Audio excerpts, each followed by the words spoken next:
Oh, yeah, buddy. You all right? You okay? A little, yeah, buddy-ish today. I don't really know. I'm doing real good because my check came in yesterday finally for that whole ordeal. So you can get a car now? So yeah, buddy. Oh, yeah, buddy. All right. Yeah. Your wife can go to work too, or your girlfriend. You can stop riding your skateboard to work. It's probably good for you. All right, nice. JJ, I thought the Jets were going to win. I mean, how they let that slip away. They get the ball back after it's tied up and go 3 and out. Joe Flacco taking – I thought Joe Flacco looked actually for almost – well, for 3 quarters of that game, he looked good. He forces that one down the middle in the fourth quarter on first down. In triple coverage, he gets picked off. And then they get it back tied at 27. And he goes full Joe Flacco, takes the sack, and then throws one away. And it's like, all right, we're the Jets again. But I thought they looked good. They spread the ball amongst their receivers.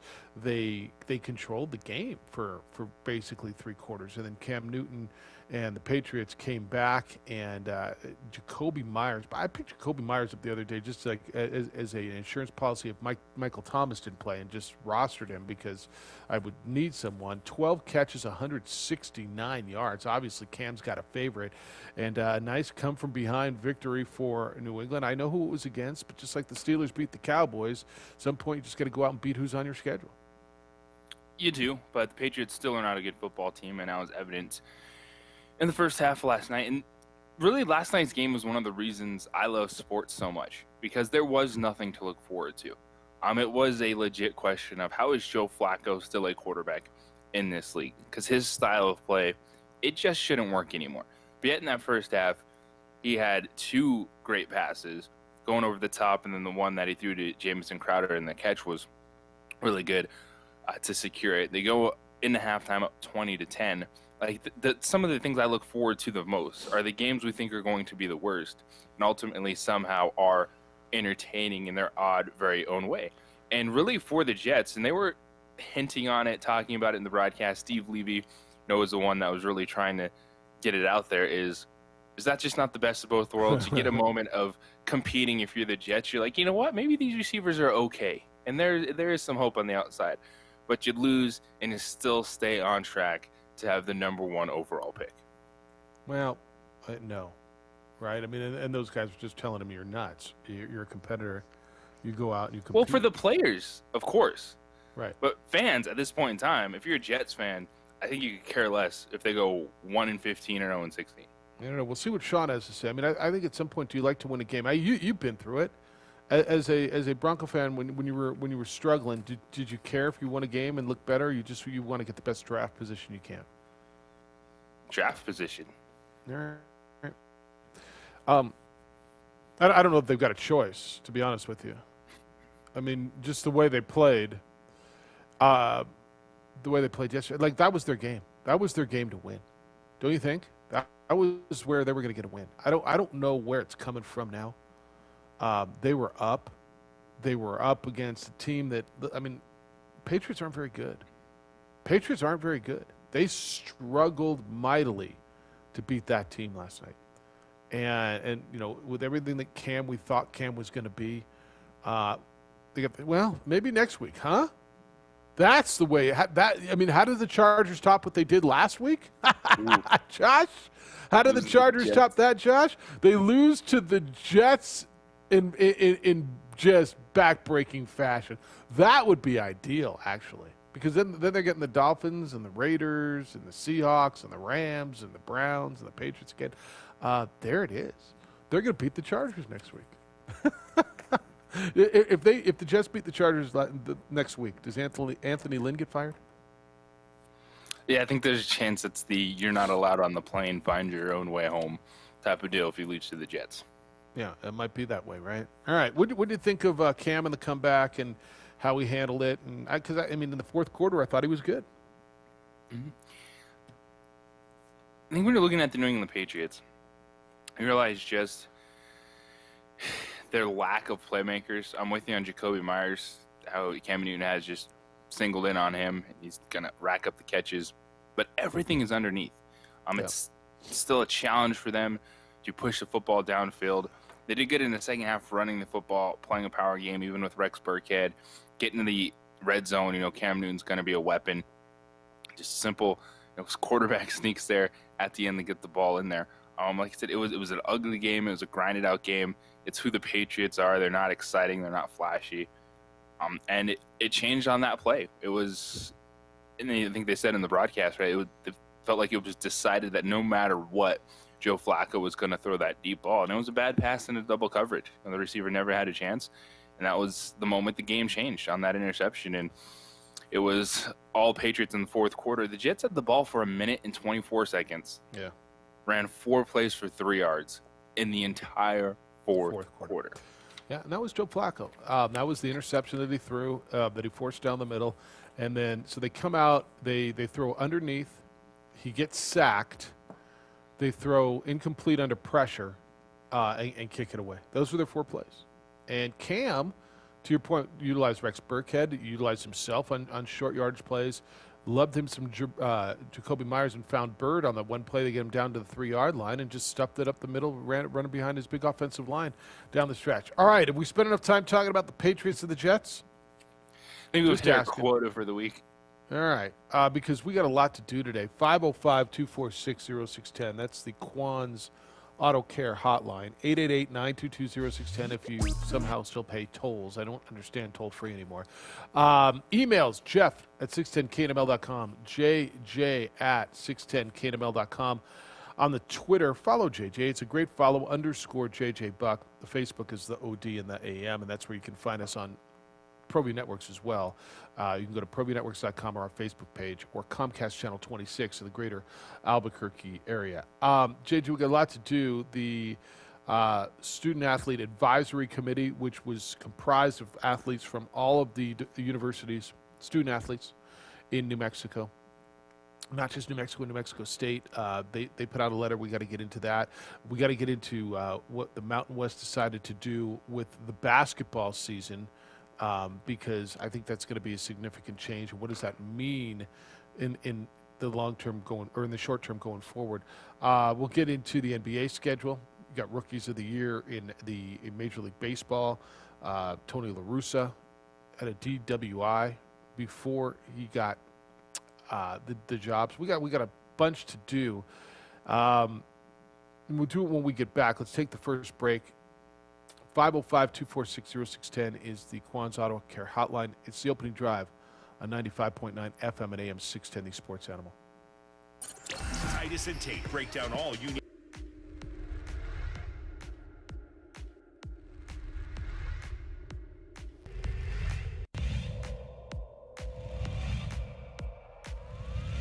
It's his second field goal. He's got 4 points.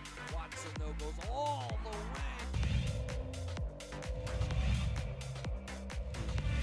Hit the deck, I should say. Cordova tried to throw it off. Romero, a 3 for...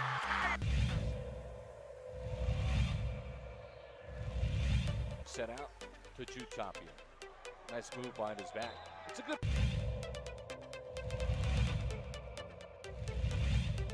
Here's Ramos. Step back. High arcing. 20! But he needed to get his legs back under him. Ooh, little kick.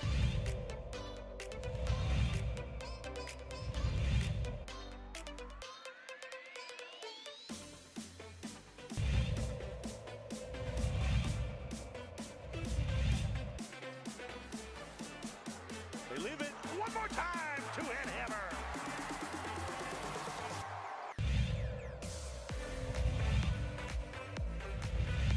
Look at this. They're not going to score again. Look at this. Up top.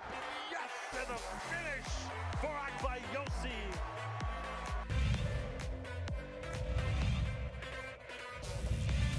Saved into the hands of Riak, ahead of the pack to Davina Lovato. Up high, down hard for Akbayosi.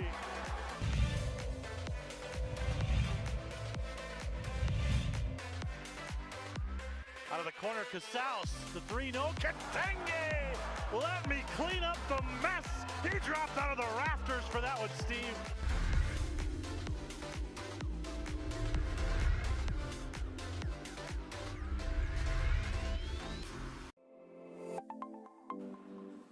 Get into the game with Garden Swartz Team Sales. They have everything you need, from screen printing, embroidery, and digital printing services, high school letterman jackets, and all high school and club uniforms, and individual and team apparel with the most reliable brands like Speedline, Rollins, and Wilson. And don't forget to check out the latest F7 Shut helmet. It's all at Garden Swartz Team Sales. Give them a call, 505-884-1234. Garden Swartz Team Sales. Well, I'm going to the frontier, walk up to the cashier, order up a root beer and a number one. Cover it with green stuff, one scoop is not enough. Find a booth is real tough, back by the Duke. Meet my family, meet my friends in the quirkiest restaurant I have ever been. All of Albuquerque's favorite spot, it's the Frontier Restaurant. The Frontier Restaurant is a proud supporter of ProView Sports Network.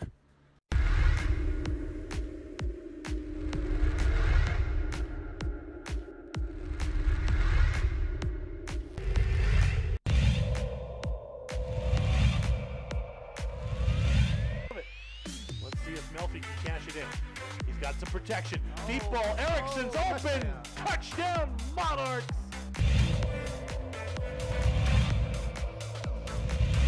Second and 10. Smith looking, and he's going to fire over the middle, and he's got his guy. And it's another big play. Walking away for a touchdown, Tristan Altier. They're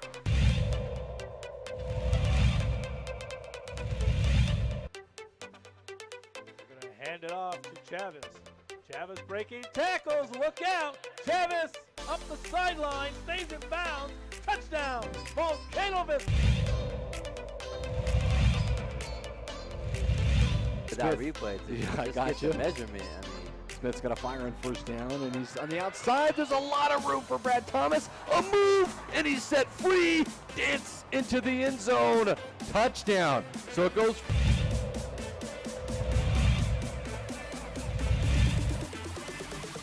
He'll run with it. Stumbling. Gets down into the end zone. And looking to throw it. And he throws it in the end zone. Caught! First and 10 from the 11. And spin move for Smith. Push the B button. Dance into the end zone.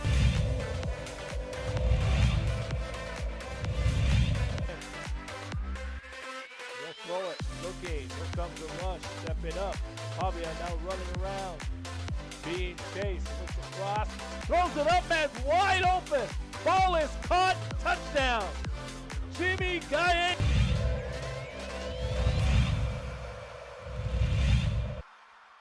Chavez dropping, looking, stepping up. He's going to run. He's got a lot of green in front of him. To the end zone. Touchdown. Rio Rancho, Isaiah Chavez. Chavez set. He's going to run with it again and dive. Basketball season is permitted to begin on the 25th of this month. Today is what? Today the 10th? So 2 weeks from tomorrow? Is that right? Is today the 10th already? I don't know what that's going to mean for teams around here. And we'll get into the letter that was sent to the governor. But the Mountain West yesterday announced a revision to the way they are going to schedule this year. It's the opening drive. Jeff Siembieda, JJ Buck, Micah, J-Pull, J-Bro. We're here for you today. So starting in December, the Mountain West is going to go to 2-game series, basically. So the Lobos will have 5 on the road and 5 at home. So let's say it's at Reno. Maybe Reno will get to come here, and then Alfred and Noodles will get to hang out in Albuquerque for 3 days or 4 days. But there'll be 2 games in 3 days at the same site. So there'll be no home and homes this year. It'll be 2 games in the same venue. Does that make sense? So let's say 1 week they'll play. I'm going to assume it's going to be a Thursday, Saturday. But I'm just assuming. I don't know that for certain. 1 week, UNLV will come in and play Thursday, Saturday, and the next week Lobos will go on the road and go to San Jose. And again, I'm just making the schedule's not out. And play 2 games there. That'll minimize travel and they think will help the student athlete. I think we knew this was coming. It helps them free up a little bit to get towards making a final schedule. I don't know if I love it. It doesn't matter. As I was told yesterday, nobody gets what they want this year. You get what you get, and you deal with it. I don't know. Do you like it? I think it's fine. I think it's a good solution for what they're facing, and it'll produce an interesting season. I think it works for this year, especially adding in opportunities to potentially make up games. If you have to push them back a day or two, even if you might have to get something in earlier in the week, there's still going to be that opportunity in the basketball season to catch up more so than you have in the football season. And it's something that a lot of other conferences are going to, so there's still some similarities across the board in terms of the conference season. Now there's still major question marks for non-conference schedules all around the country, so at least having some sense of what your conference schedule is going to look like, that it's similar to other conferences around there. I do think that it's making the best out of what you can at this point in time.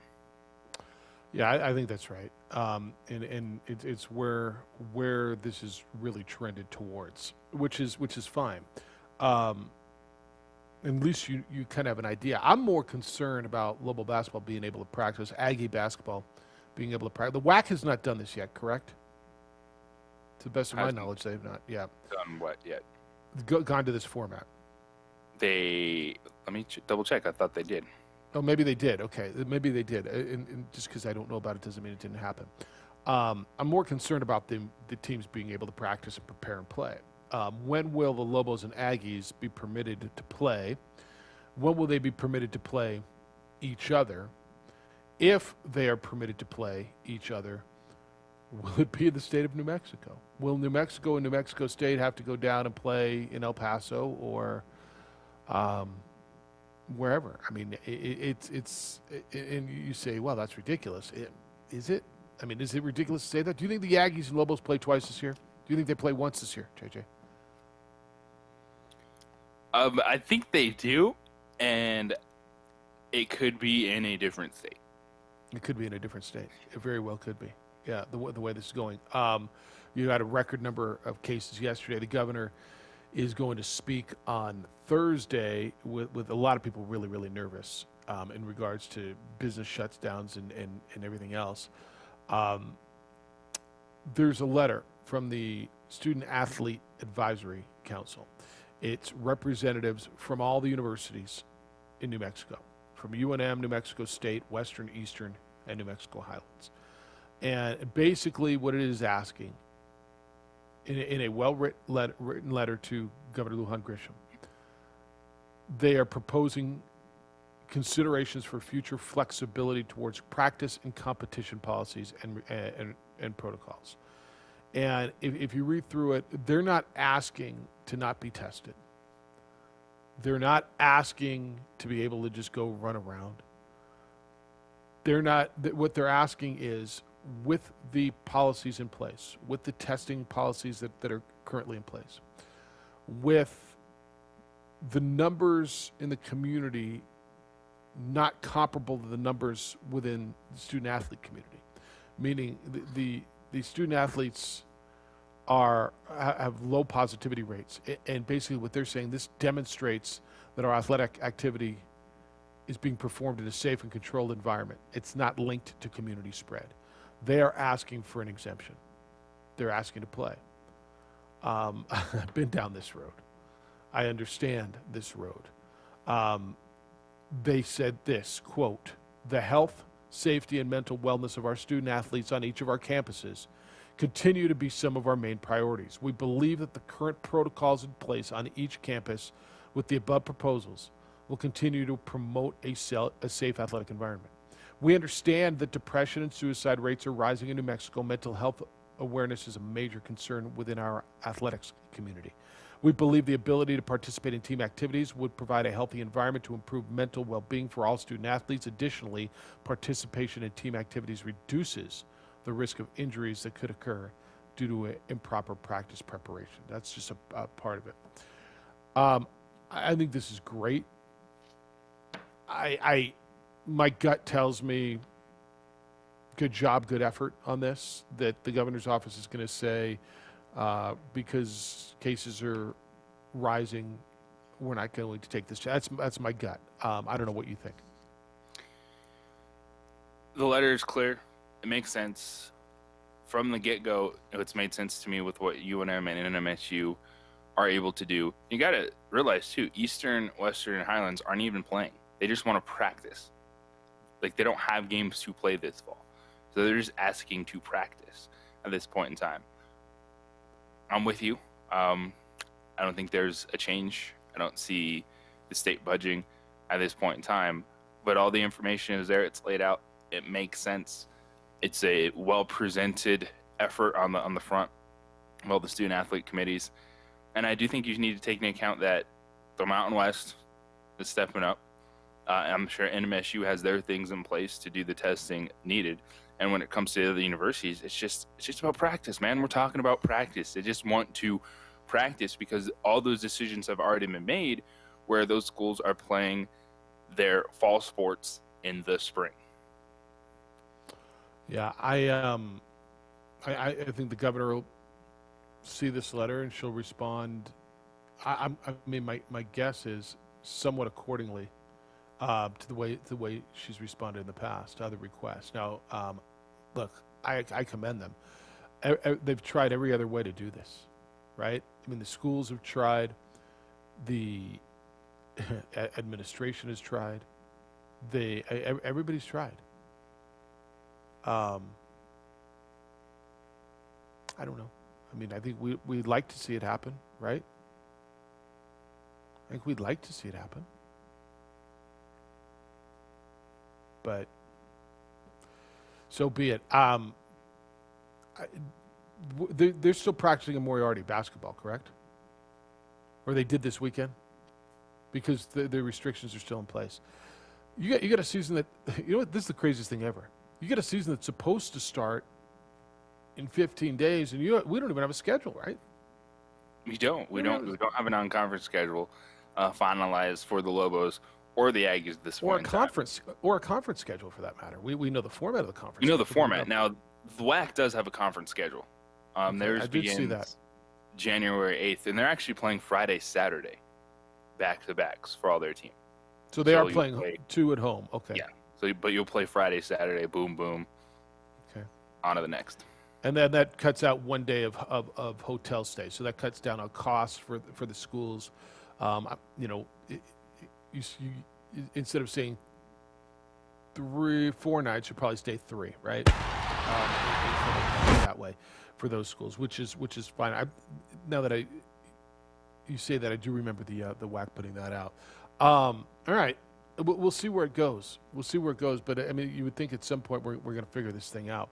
I'd love your thoughts on the scheduling and on the letter that was sent by the Student Athlete Advisory Committee. It's a unified front from student athletes around the state of New Mexico. A unified front saying, hey, here's why, lays things out. It doesn't say we don't want to be tested. It gives facts. And we'll see. We'll see where it goes.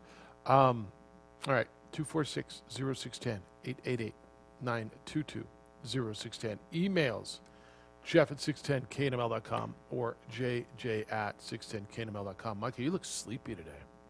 You all right? Really? Yeah. No? All right. Yeah, J-Pole looks all fired up. J-Pole, look, we're back on He's the TV ready to now. go. That energy. Let's get it. We're back on ProView Networks. You can see JJ. That's 2 man buns, right? We rocking 2 man buns on this show and a whole lot of hair on the ProView side. A whole lot of hair. You know what? How you guys don't get a product sponsor or something is beyond me. I mean, where's our sales team?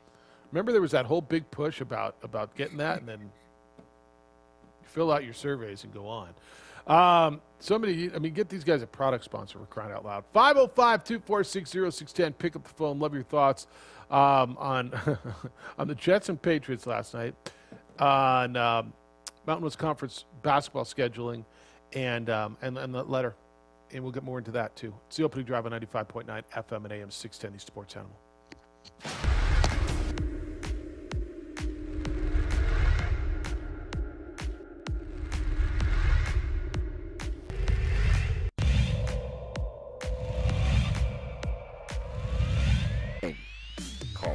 Chavez. Pavi's looking, and he's got a guy wide open, and it's Gay, and he's going to walk into the end zone.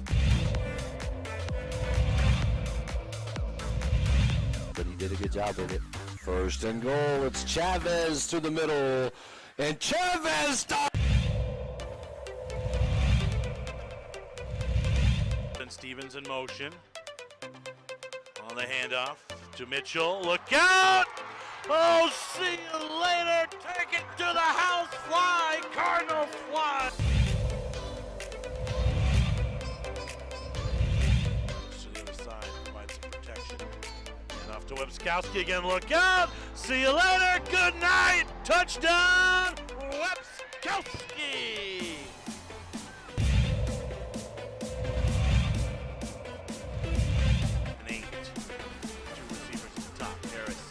All day. He's going to fire to the end zone. Open man! Touchdown! Wild catch! Not a defender inside.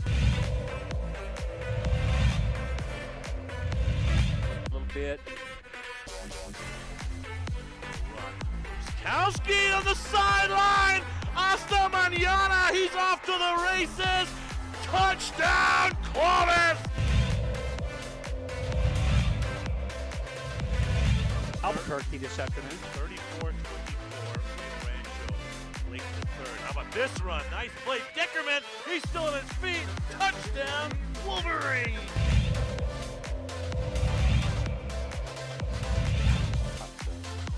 Exactly what they want to get yards.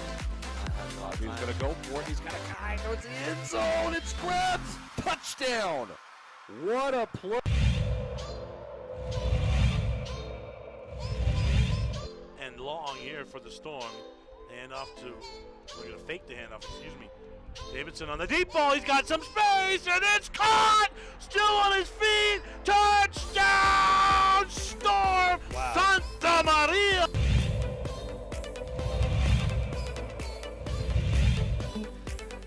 And so they'll send one deep and returnable at the 2. Usually Volcano do either a reverse or a fake reverse, and here it is a reverse. And a move to the outside. There is a lane. Look out! Shot out of a cannon. Rodriguez is going to take it all the way.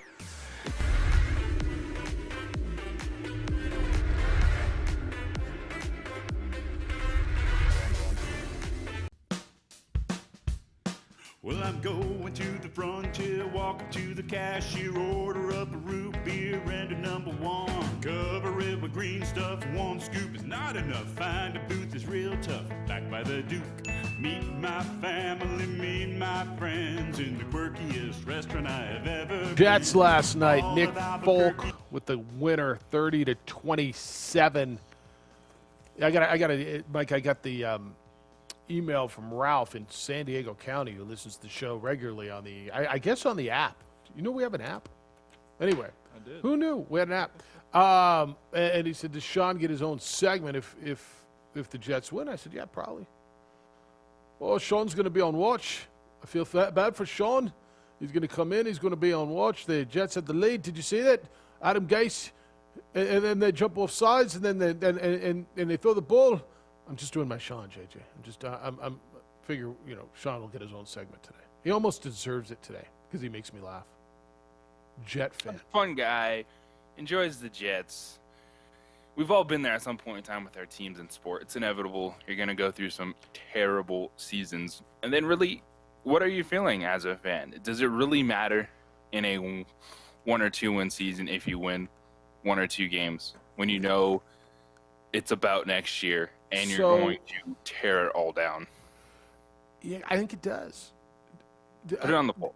Doesn't 1 win matter more than being an 0-16 team?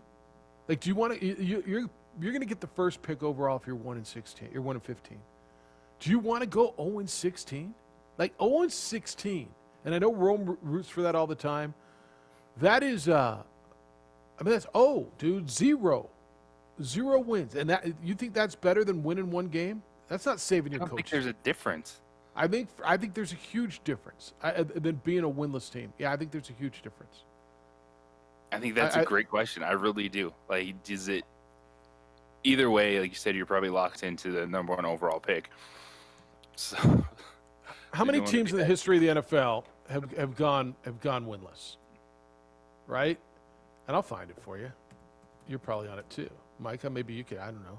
How many teams in NFL have gone winless? The answer is 5. 5. And you associate them with just garbage. The 17 Browns. The 08 Lions, I don't even remember. But I remember the 1976 Buccaneers. No wonder why the Cowboys stink this year is because we're celebrating our 1960 anniversary, and that year we went 0-11-1. There you go. The 60-year anniversary of going 0-11-1. See? So there's only 2 teams in the 16-game NFL schedule era that have been 0-16. Lions and the Browns. Yeah, the Lions and the Browns. You just don't want to be on that list, do you? I mean, you just don't want to just one win. At least you get 1 week where you won a game. I don't know. Herm Edwards once said, "You play to win the game." Don't you want to win once? To me, there's a big difference. I mean, again, you're going to say, Jeff, are you looking at it from a player's mindset or a fan's mindset? Yes. At some point in time, as a fan, you realize we stink. It doesn't matter if we win 1 or 2 games. We're just a bad football team. And especially for the New York Jets, if you're looking ahead to potentially the Trevor Lawrence era, you understand it's going to be a complete restart. So, if I looked at it from a fan's perspective, I mean, I don't know. If my team was bad, and my team has been bad, my team spent the majority of the first 20 years of this decade bad, or of the century bad. First 20 years of this decade, that's cute. I would rather not be historically bad. I'd rather just be 1-15 or 2-14 bad than, you're one of the 3 teams in the modern era who've gone without a win. I don't know. J. Pohls, shake your head. If the Broncos were bad, would you want them to be 0-16 or 1-15? He wants a win. Oh, you want to go? Look at. Of course, you always side with JJ. Why do I even ask you? You always side with JJ. Micah, where are you? That 1 win. Yeah, I think everybody wants a win. Mm-hmm.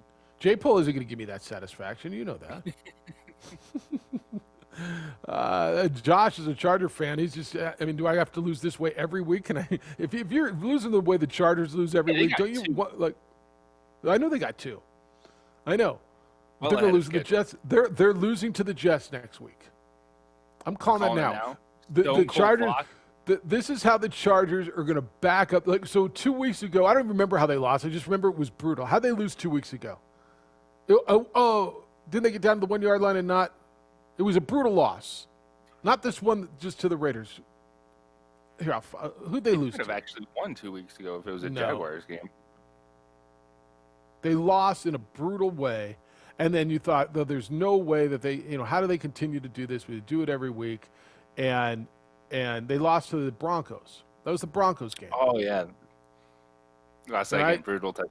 Yep. Last second, brutal time. You're like, division rival. I can't get any worse. This was worse because they thought they won, and they jumped around, and it was premature celebration. Right? Show me your lightning bolt. He's the only Charger fan you know, isn't he? Him and Lennon. And so then this is how you follow it up. You go out and lose to Joe Flacco and the New York Football Jets. That's brutal. All right, I'd love your thoughts, actually. Send an email, Jeff or JJ at 610knml.com, or tweet JJ at JJ at _ JJ Buck. If your team was brutal, I know it's a stupid question because it's like, really? Do I want to be bad or just really bad? But I mean, to me, you want to win 1 game, man. You want to win 1 game. I got an email from Rod on the letter that was sent on behalf of the Student Athlete Athletic Council. That's student athletes from all 5 New Mexico universities who play intercollegiate athletics. The universities, Eastern, Western, Highlands, New Mexico State. To the governor, and Rod said, Jefferson, first of all, governor's already thrown that letter in the trash. Then that letter should have gone out in June. We're 6 months too late. It's from Rod. Maybe in honor of the attempt, you can play the letter by Mr. Las Vegas. So 6 months ago, there was no, and I know you're going to tell me, oh, of course we knew this 6 months ago. JJ, there's no way, I don't think, as we sat here in May, student athletes should have thought that every other team in America, every other school in America was going to get to play or get to practice except for the schools here in New Mexico. I mean, should they have thought that? Look at like the construction job he's got back there. Should they? I mean, Rod said this should have gone out 6 months ago. I think there's no way that you should have thought 6 months ago this was going to be like this. And maybe some people are saying, oh, I told you it was going to be like this. Always easy to say, I told you so in the moment. We knew there was going to be challenges. We knew that there were going to be the unexpected. But I think we still assumed that in those challenges, the state of New Mexico would be a part of whatever was moving forward.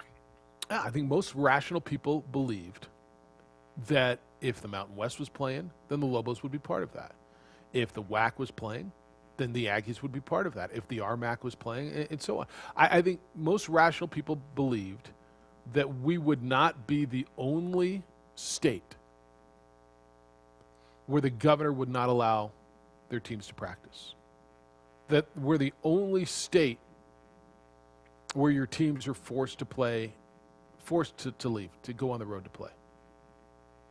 But we are. Now, you could sit here and tell me you knew this. Okay, maybe you did. And kudos to you, and you should have been advising them, and you should probably get a job as a COVID-era consultant on how to deal with crisis, because you had the forethought and the foresight to see this. But I mean, I think it's a well-written piece, and good for the student athletes, JJ. I don't know what more you can do, and I know they're frustrated. I know everybody's frustrated. I know businesses are scared of what's going to be said on Thursday. Restaurants, it's getting cold now. You can only do so much outdoor seating and heating and everything else. And there's a lot of people who are really nervous right now. Student athletes are certainly amongst them. No.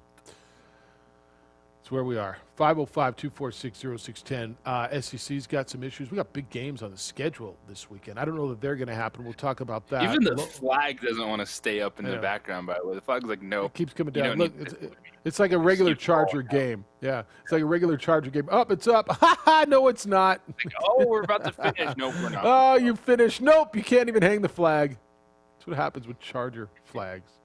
Did you like the Charger uniforms, by the way? Those dark blues, the all blues? I did. I'm a huge fan of the powder blue. I think it's a great uniform combination. But are all dark blue uniforms occasionally? That it worked.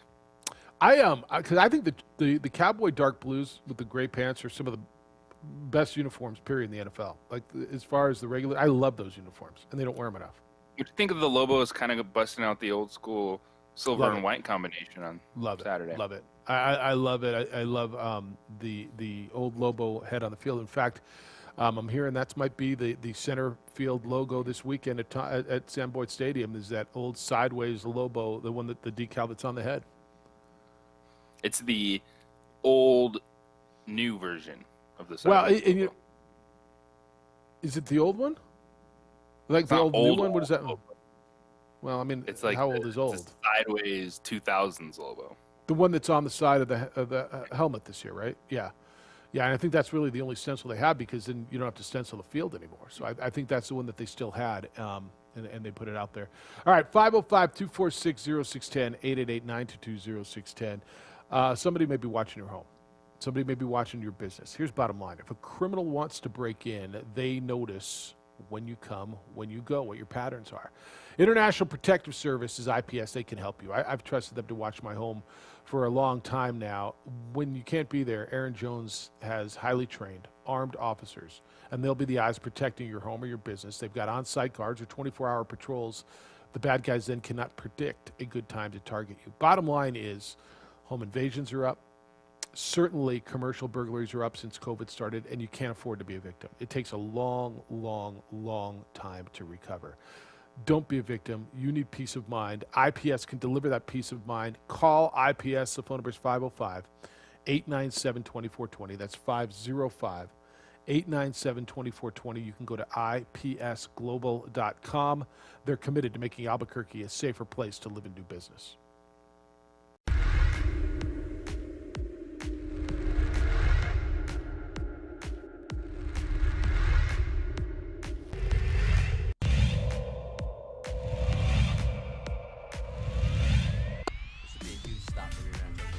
Dorian over. Did he get in? Yeah, they got in. He got in. Touchdown, Dorian Lewis.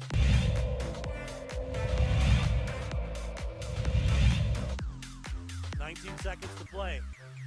Benavides looking, still looking up the middle. It's intercepted. It's picked off by Freddie Anaya, and Roswell's season will end perfect.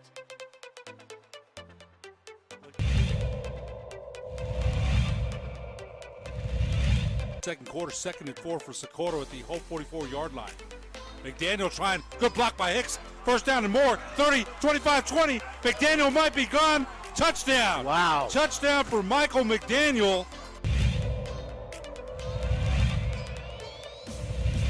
It's 40 seconds this year. It's not like 25 like it used to be. He laterals it back. What a play by Hightower. Pitch.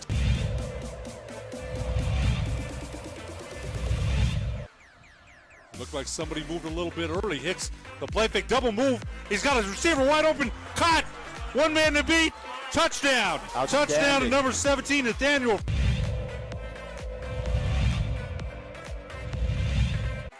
Third and 6. Big defensive play coming up here. Little trickery to Reese.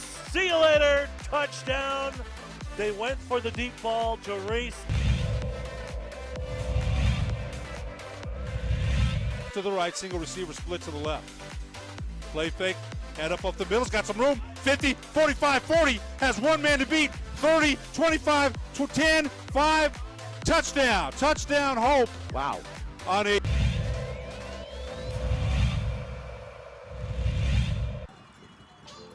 Option again, he'll keep it. Now he'll pitch it. Comes out to the 30, 25, 20, up the sideline. Still inbounds into the end zone. Let's see. Touchdown. Touchdown, Portel. The outside of running an out route. Davison on the play action, looking. He's going to go back to Lewis, and Lewis makes a cut, and Lewis still on his feet. Dorian Lewis is in for a touchdown.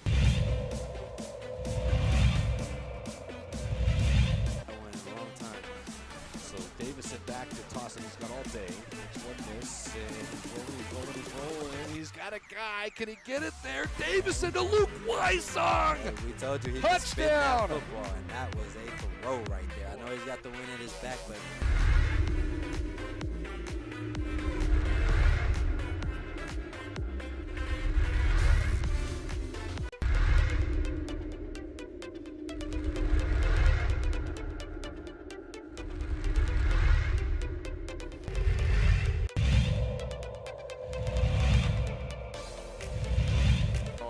Lovato driving. They're going to count it.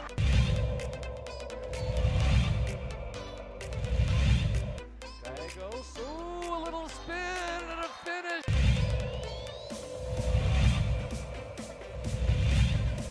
Natalia Chavez, good spin. Takes it.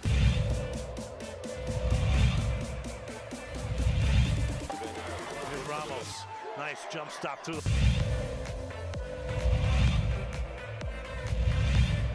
Play with the gambling a little bit. Oh, there's a.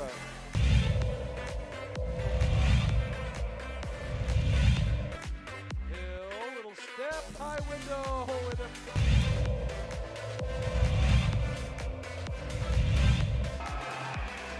Got the second. To the middle. Here we go, 3.9. It's Cooper's going to run with it. Cooper's going to swing it out to Lowry. Lowry, Portillo couldn't get it off, and Clovis goes in. It's waved off. He did not get it off in time. Portillo.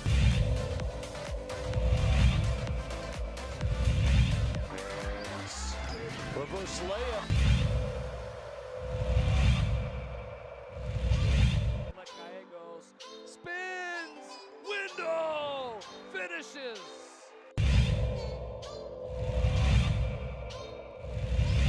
There's a run coming from Lazy pass. Here comes Crawford. It might be showtime.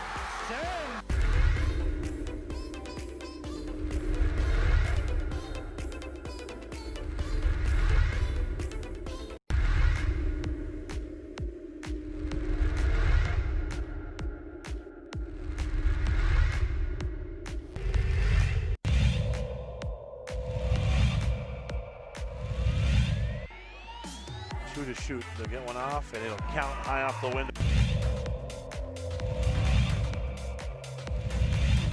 Oh my gosh. There's a long three. Boom. Bang.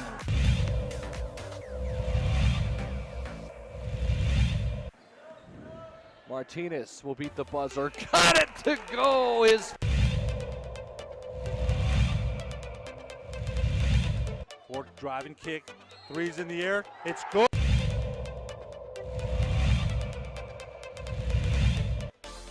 Nice pass on the nice block by Hernandez Cropper.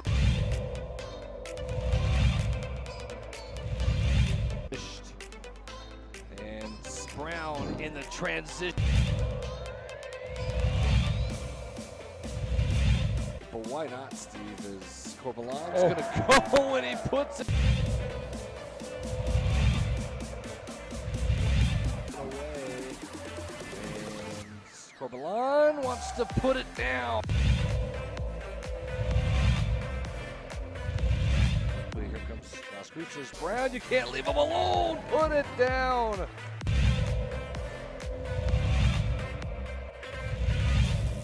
Rashawn in transition, 3-on-2. Rashawn gonna go all the way. Whoa, Morgan! Run behind his center.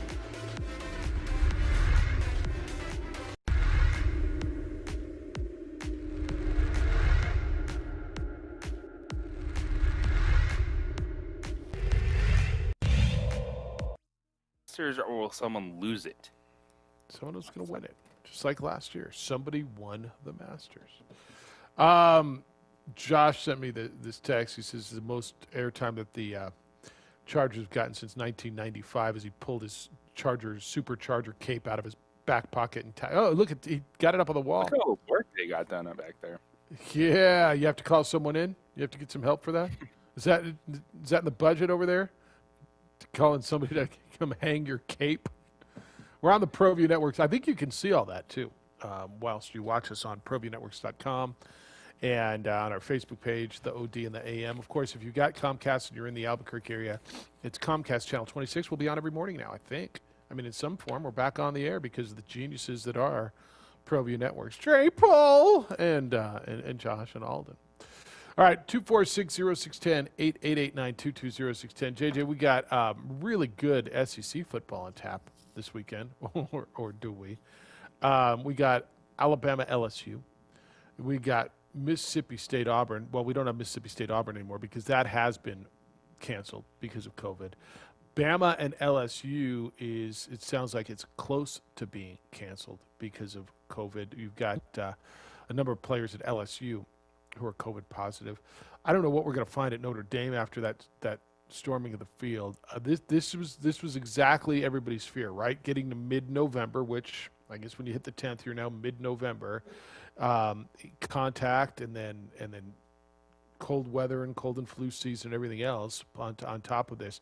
Great news yesterday, by the way, with Pfizer saying that the clinical studies on their potential vaccine are 90% positive. And the market went crazy. I think it was up at one point 1,200 points. I think it ended up over 800.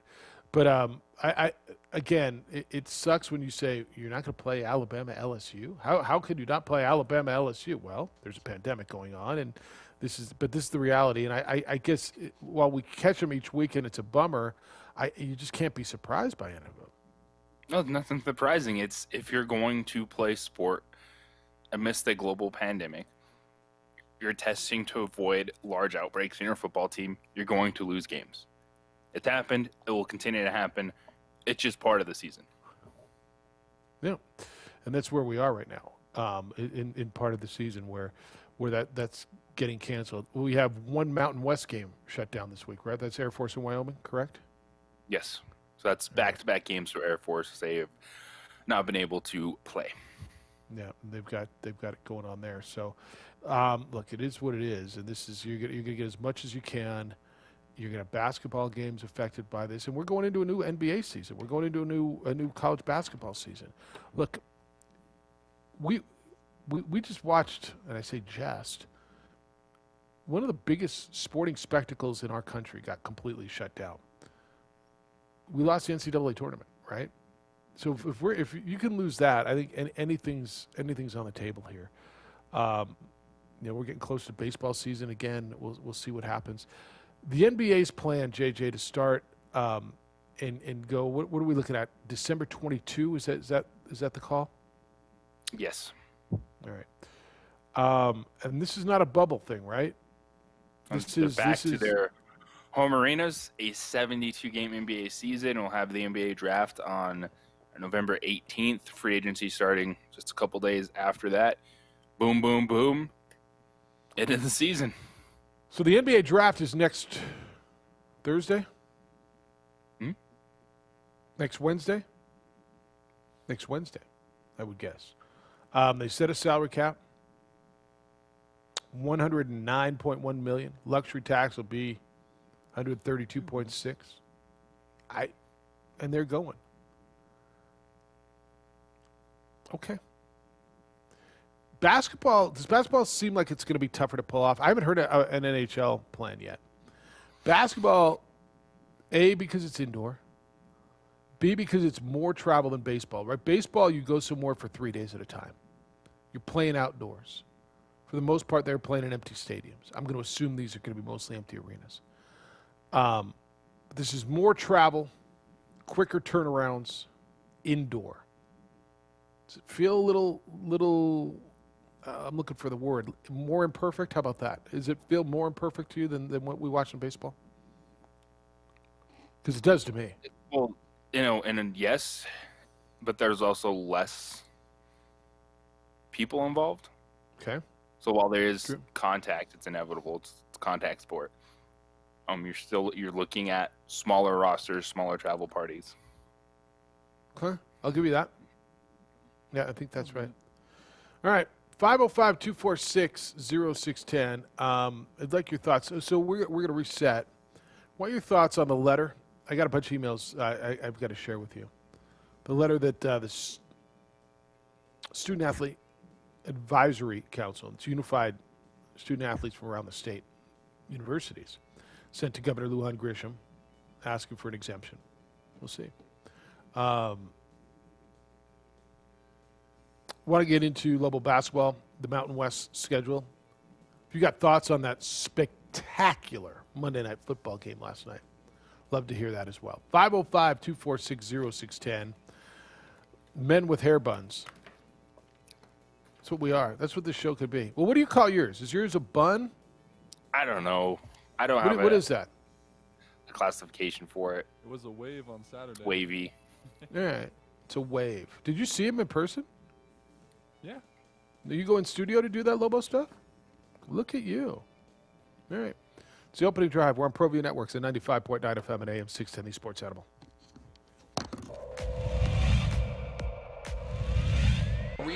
Moreno extra pass. And Watson.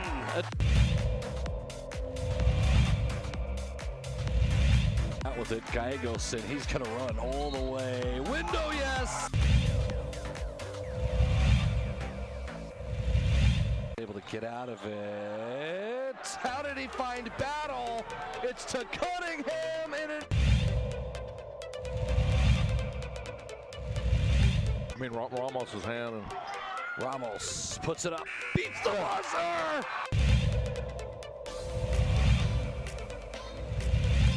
Boy, Jefferson wide open. Jefferson to Daraji! Into Watson with the jam!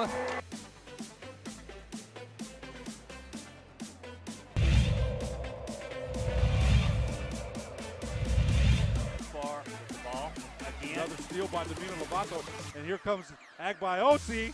Lob, two-hand hammer. You knew that was coming.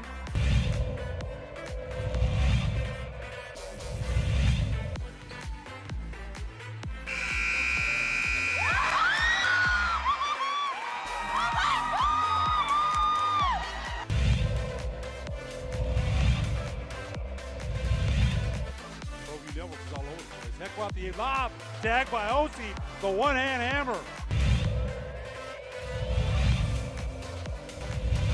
Put up. And a drive from Pohls.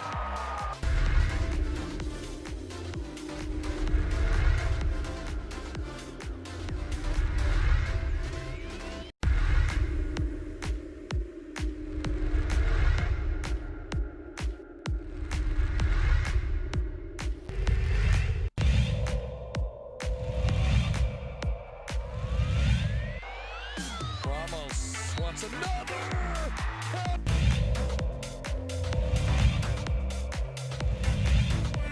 Opportunity here. Martinez shoots, he scores.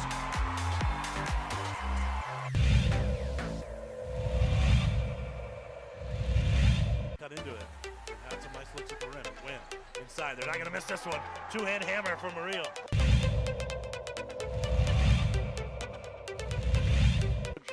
Ball's played up. Rodriguez with it. Gonna settle. Looks to the inside. Comes to the far side post. Shot on and goal. Deflected in. No.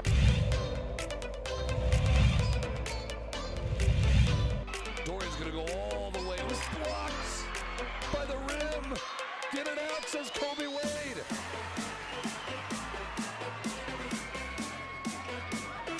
Ramos, got it.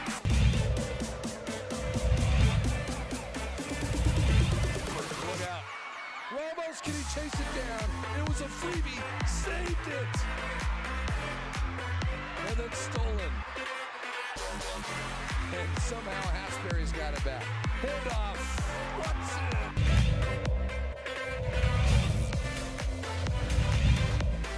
Get it stripped. Danion stripped him. Compiling the other way. Win up top to the big goal.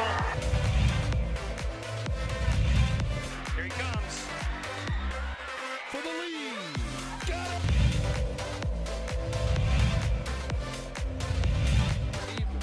What a great game plan. Look at this. Agbayosi throws it down. Already here.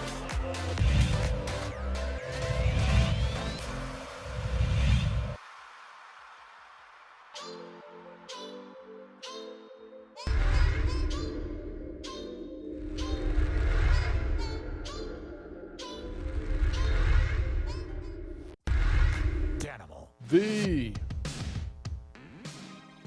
Flacco back to throw. Goes deep over the middle. Intercepted. Kevin Harlan on Westwood 1. Intercepted. Joe Flacco threw 3 passes and got sacked. Those were his 4 plays in the fourth quarter. The New York Football Jets were winning. They're about ready to embarrass and put away. What would that have meant for the Pats last night? That's all I kept thinking was, what's that whole game? And it's the opening drive on 95.9 FM and AM 610 The Sports Animal. We're on ProView Networks. Is that Joseph back there? Joseph and his woofie? Damn, we got a studio audience here over at ProView Networks as you watch on Comcast Channel 26 and across the World Wide Web on our Facebook page, the OD and the AM, and ProViewNetworks.com. JJ, my whole time as I'm sitting there watching that, I'm thinking, all right, the talk tomorrow isn't necessarily that the Jets won and Joe Flacco did anything spectacular. It's how far have the Patriots fallen? In a week where Tom Brady got embarrassed by the Saints, it's going to be completely overshadowed and he gets off the hook because Belichick and this gaggle of Patriots was going to lose to that version of the New York Football Jets. It didn't happen that way, but that was very close to what the narrative was going to be. How much, I mean, Belichick would be taking it and getting drilled this morning, and people would be loving it. Yes, but the Patriots are still bad at football despite winning that game. It's clear with, yes, the opt-outs, the injuries, the lack of playmakers. It's all there, and that doesn't change because you happen to kick a game-winning field goal and the Jets were terrible in the fourth quarter. There is a sense that it was funny watching it play out throughout the game on social media that the Patriots were doing it on purpose, like losing that game just so the Jets wouldn't be able to get Trevor Lawrence. So now the Patriots were tanking for Trevor? Are playing this game like, oh, we're going to be the one that gets Trevor Lawrence, not you guys. Look at this. Yeah, they're going to have to lose a few more. Look, they've got 3 wins. They could have 5, right? They lost a couple. The Seattle game, they almost won. You look back at that and you say, wow, how did they almost win that game? They're not good. And to your point, their struggles with the running game, they've been beat up there. Cam has been inconsistent. Cam had COVID. I wonder how much that affects him, and I know you brought that up. You never heard of any of their receivers until the last couple of weeks. And their defense is not good. And what did they have, like 8 opt-outs on defense, 9 opt-outs on defense, and most of them were starters, right? Yeah, quite a few, yeah. Yeah. So I don't know what you would expect of them, but then they got Belichick. He's the greatest coach ever. Yeah, but you got to have players to be the greatest coach ever, and this isn't. You don't have players here. So I know we went into this thing thinking, are they contending for the East? I don't think they are. Right? They're the third best team in that 4-team division. Third best team in the 4-team division. I think almost anybody, because I think there's still some Dolphin fan out there that would tell you it's the other way. The Bills, Dolphins, Patriots, and Jets, which is kind of crazy after the 20 years of what we just watched of that division, right? It just feels bizarre. It is. And for the Patriots, you bring up that Seattle game. I think it also just highlights and emphasizes just how terrible that Seattle secondary is. That the Patriots, who can't throw the football down the field, they can't, had a ridiculous passing game against them. So, yeah. You're right. You're right. All right. 2460610. Here's where we've been this morning if you're just joining us in the 8 o'clock hour. We've talked about the Mountain West Conference and their decision to go to a 20-game schedule and basically 10 trips. Teams will come to you 5 times. You'll go to teams 5 times. You'll play twice. 1 day off in between. So maybe it'll be I'm assuming Thursday, Saturday, but I think television's really going to dictate this, JJ, too. Maybe they won't always be the same one. You know, like the Mountain West package last year got a lot of Tuesday and Wednesday games. This is going to be interesting, JJ, to see how this works with television, because if everybody goes to this format, everybody can't play Thursday and Saturday, right? It just can't go that way. And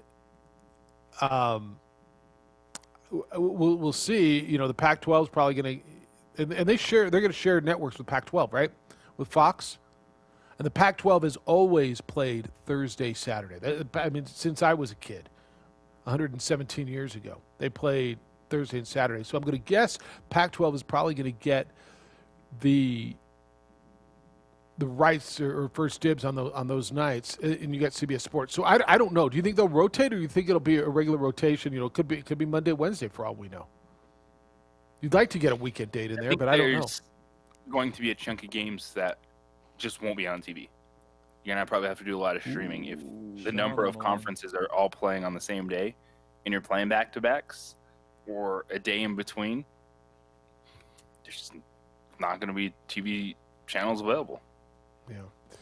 All right. I want to get more into that. I've been waiting for this. 505-246-0610. So, Sean, I don't know if you heard earlier, I got a text last night watching the Jets beat up on the Patriots. It was from Ralph in San Diego, who listens to the show a lot.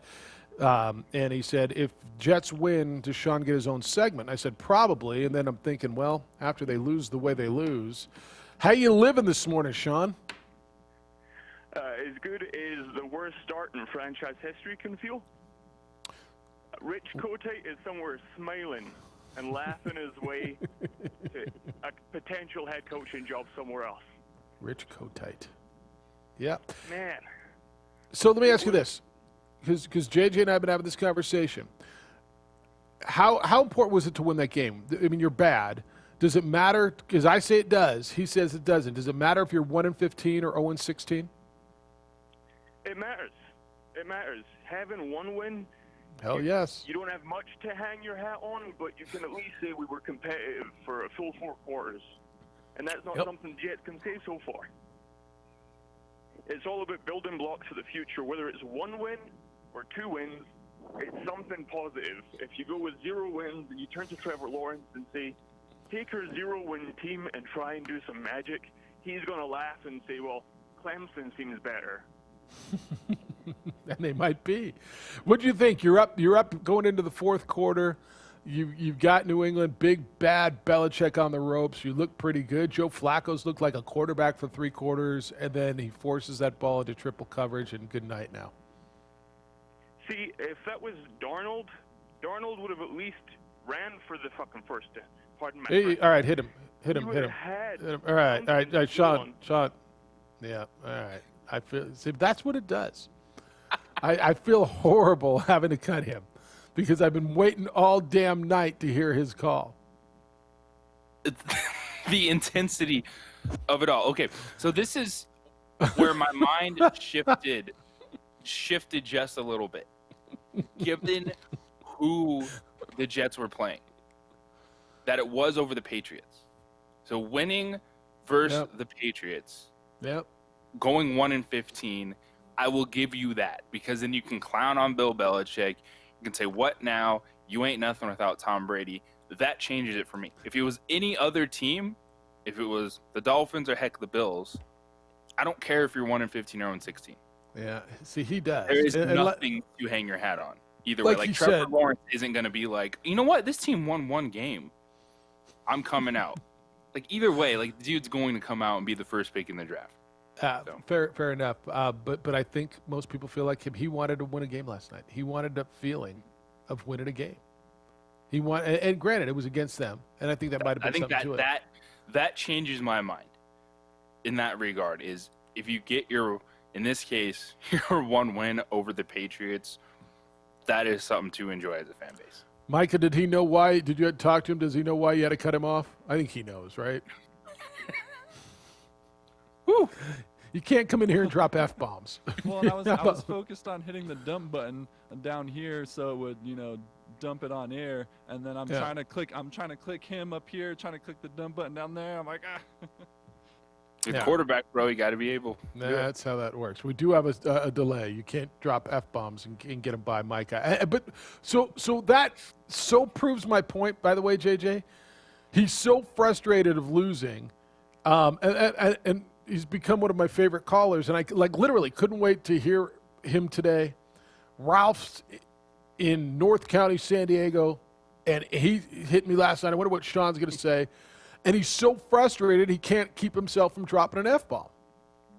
That's what fandom does, man. Yeah. I think there's a caveat to it. I think 0-16 versus 1-15, if said win is over the Patriots, would change my vote. All right. If that's how you feel. Grady says, my guy Sean loses his T's. I'm Scottish? I don't know. All I know is you can't drop an F-bomb no matter how bummed you are about your The only F-bomb he can drop is Flacco. Yeah. That Flacco. That's right. All right, 505-246-0610. Come on in, 888-922-0610. I got a couple of questions for you today. Your thoughts on the letter that the Student Athlete Advisory Commission sent to Governor Lujan Grisham asking for an exemption. Your thoughts on the Mountain West Conference basketball reorganization of the schedule. Monday Night Football last night, Pats and Jets, and I'm asking you if your team is horrifically bad. And most of you have had a team that has been horrifically bad. You've gone through a season. I see you, Bronco fan. I see you, Charger fan. 2009 Rams. Yeah, no, the Rams have been there, and I would rather win a game than go 0-16. I'd rather be 1-15. Better about 2009. I'm sure you think about it all the time. Damn right. 1-15 instead of 0-16. Way better. And that one win was awesome. Who's it against? I don't care. They won a game. No, I absolutely would. If you're Lobos, like the last couple of years under Bob Davey, would you have rather gone 0-12 or 2-10? How those two wins feel early in the season against Sam Houston State, New Mexico State? Huh? Just saying. Think about it. I'd love to hear your thoughts at 246-0610. Here come the holidays, gentlemen.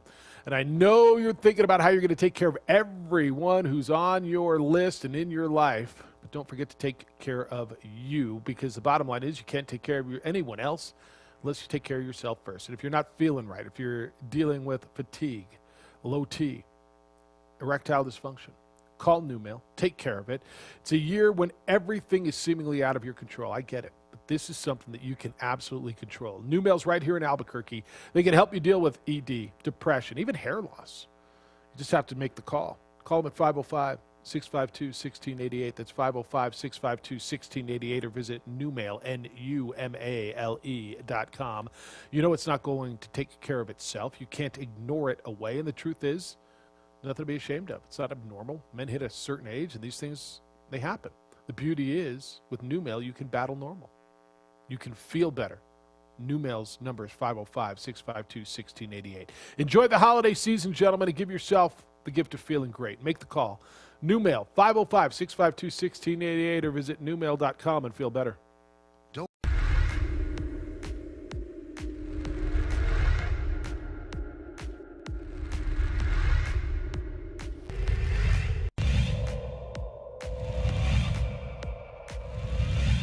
Played over to Madrid.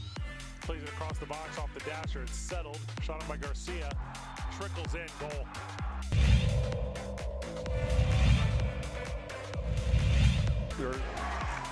Chavez blocked at the rim. And here's Dorian Lewis to Watson. Shot on and just wide. Big deflection. Goal.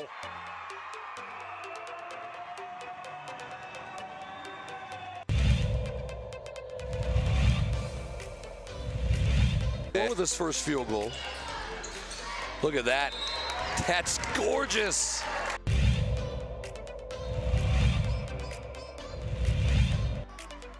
Not a game you can go have 25 turnovers in and win. Get that out of here, Watson says. Here comes Hodnett all the way. He's blocked in return.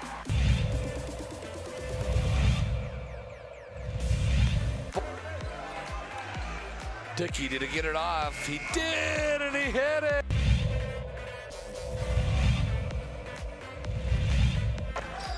They're really... Oliveras. Wild three, and it hit.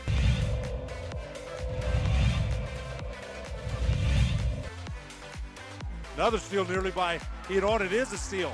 Avalos ahead to Hiron. The two-hand hammer by Hiron. I knew he was going to put that one down.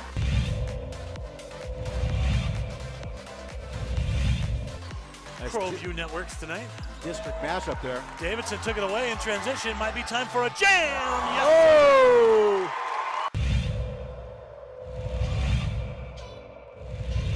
Big Barton, watch him, coach. Watch the inbounder. Dumas Sanchez in the corner. Back to Barton with 2.4 seconds left. Fires for the win. Hey, he got it! He scored! Oh my God! On the last second shot. He did! Oh my God! Makes it in from 25 feet and watch the celebration right in front of us. What a shot by Barton. He was double teamed and somehow found a way to get it in.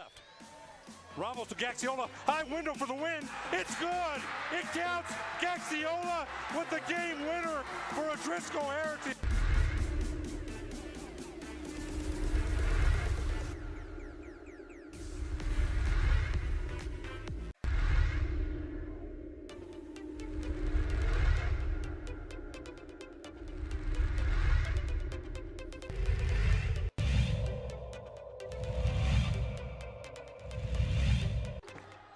Ramos, rise and fire. He's fouled. You know, he used to coach for Del Norte. And Here's Voss all the way with the finish. He'll get the... Behind the back of the dribble. Tries to go up with the right hand. He changed hands in midair. And Hodnett sent it away.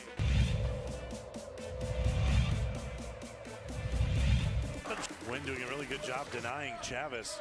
DC hasn't got the ball. Oh, Yeku! Oh!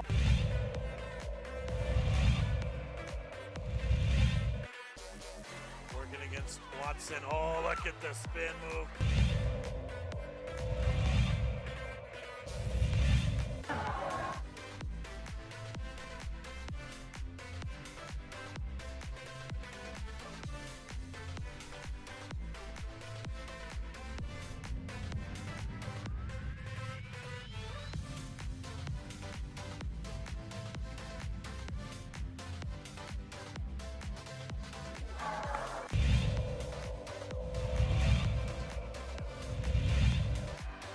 Ball's loose. DJ Bustos brings it up. Barnes Tompkins, alley-oop. How about it? That was redunculous.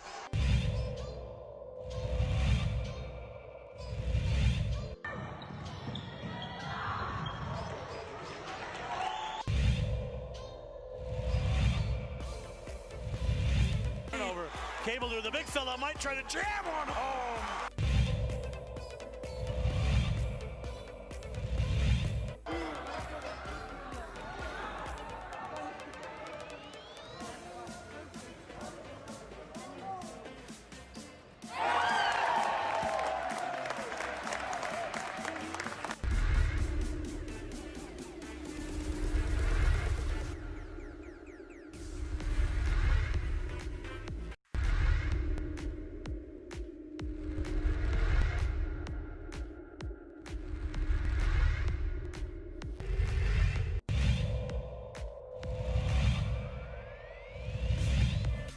I'll just get a little closer. Oh, instead it's a gorgeous pass. Here's what Gonna just shoot it. He's going to go all the way. He's gonna fire at the buzzer and he hits.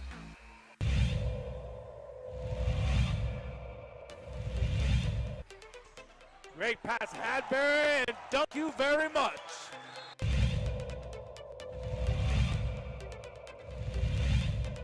Tie in the district. Inside, fly, Eagles. All right, this is fairly significant NFL news for you as we come back to you in the opening drive on ProView Networks in 95.9 FM and AM 610, the Sports Animal. There's one unbeaten left in the National Football League. That, of course, is your Pittsburgh football Steelers after their big win over Dallas's team. Are they even Texas's team anymore? Dallas's team over the weekend. Ben Roethlisberger is one of a number of Steelers who's been placed on the COVID-19 reserve list. It's him, it's offensive lineman Gerald Hawkins, Jalen Samuels, the running back, and Vince Williams, the linebacker. They've been placed on the list. They must be isolated for 5 days. They're not permitted to be at the team facilities. They are deemed to be high risk. Now, they've not tested positive, but they're high risk because they have been in contact, in close contact. This is the contact tracing with tight end Vance McDonald, who was placed on the reserve COVID list on Monday following his positive test. So these high-risk contacts must be isolated for 5 days. So Tuesday, Wednesday, Thursday, Friday, Saturday, Sunday he gets off without practicing. They play the Bengals. JJ, the Bengals get the Steelers on Sunday. You got Joey Burrow. If everything's cool, I guess you can get Ben Roethlisberger and these guys back if they don't test positive. You got the Bengals over the Steelers? Without Ben Roethlisberger, you certainly lean towards Cincinnati. Absolutely. It's a game that it's going to be ugly. That's the way the Steelers will want to try to play it. The Bengals are a team that's just going to constantly drop back, try to throw the football around the field. The thing is, close contact. So that still leaves open the chance for Ben Roethlisberger to continually test negative throughout the week and then play on Sunday, as we saw last week with Matthew Stafford. Yeah. So watch that as the week goes on. If Ben's your quarterback, make alternative plans. A couple other injury situations. Christian McCaffrey. Panthers had a really nice game, first game back after missing 6 weeks with a high ankle sprain for the Panthers. Shoulder injury. JJ was on the last play where he evidently was. They threw him a swing pass and he did a great job trying to get out of bounds. In fact, stayed up, put his arm down without going down, and was able to get out of bounds. And evidently, that's got his shoulder jacked up. Day to day for Christian McCaffrey. I don't know what you think the Panthers' chances are. I think they're a competitive team. I don't think they're a playoff team. But certainly having a guy who, going into the season, you thought was the most dynamic running back, certainly dual threat running back in the league, you want to have him back, and that's a big injury. Well, the Panthers were more explosive with Christian McCaffrey. I think Joe Brady, Matt Rule have done a really good job making that a competitive football team. How dynamic the offense was without Christian McCaffrey. So Curtis Samuel getting involved. Robbie Anderson has been a great pickup for them this season. And, two-glove Teddy doing a fairly decent job. And then you add the explosive play like Christian McCaffrey. You saw on Sunday, how competitive that game was. Now, it was a moment of realizing how difficult and how tough it is to beat that Kansas City team. So if you're the Raiders, you're like, heck yeah, we got that banner we're hanging behind us for this season. But If it's you one can you're get it up. Yeah. If it'll stick to the wall. Might have a better job in Vegas, yeah. Yeah, sorry. But it's one that just for the Panthers, that is definitely a team that is just so much better than I anticipated. I wasn't sure what to expect with Matt Rule making this jump, and you got Joe Brady coming right over from college as well at LSU, and it's been good to watch. Yeah, I think so. All right, the Kyle Allen situation in Washington, he's out indefinitely. Alex Smith's your quarterback the rest of the way, and it'll be interesting to watch, assuming, well, the rest of the way, who knows. But Alex Smith is your quarterback. And then the guy who's leading the Cowboys in interceptions, Trayvon Diggs, the second-round draft pick, rookie, he is out indefinitely. Broke a bone in his foot.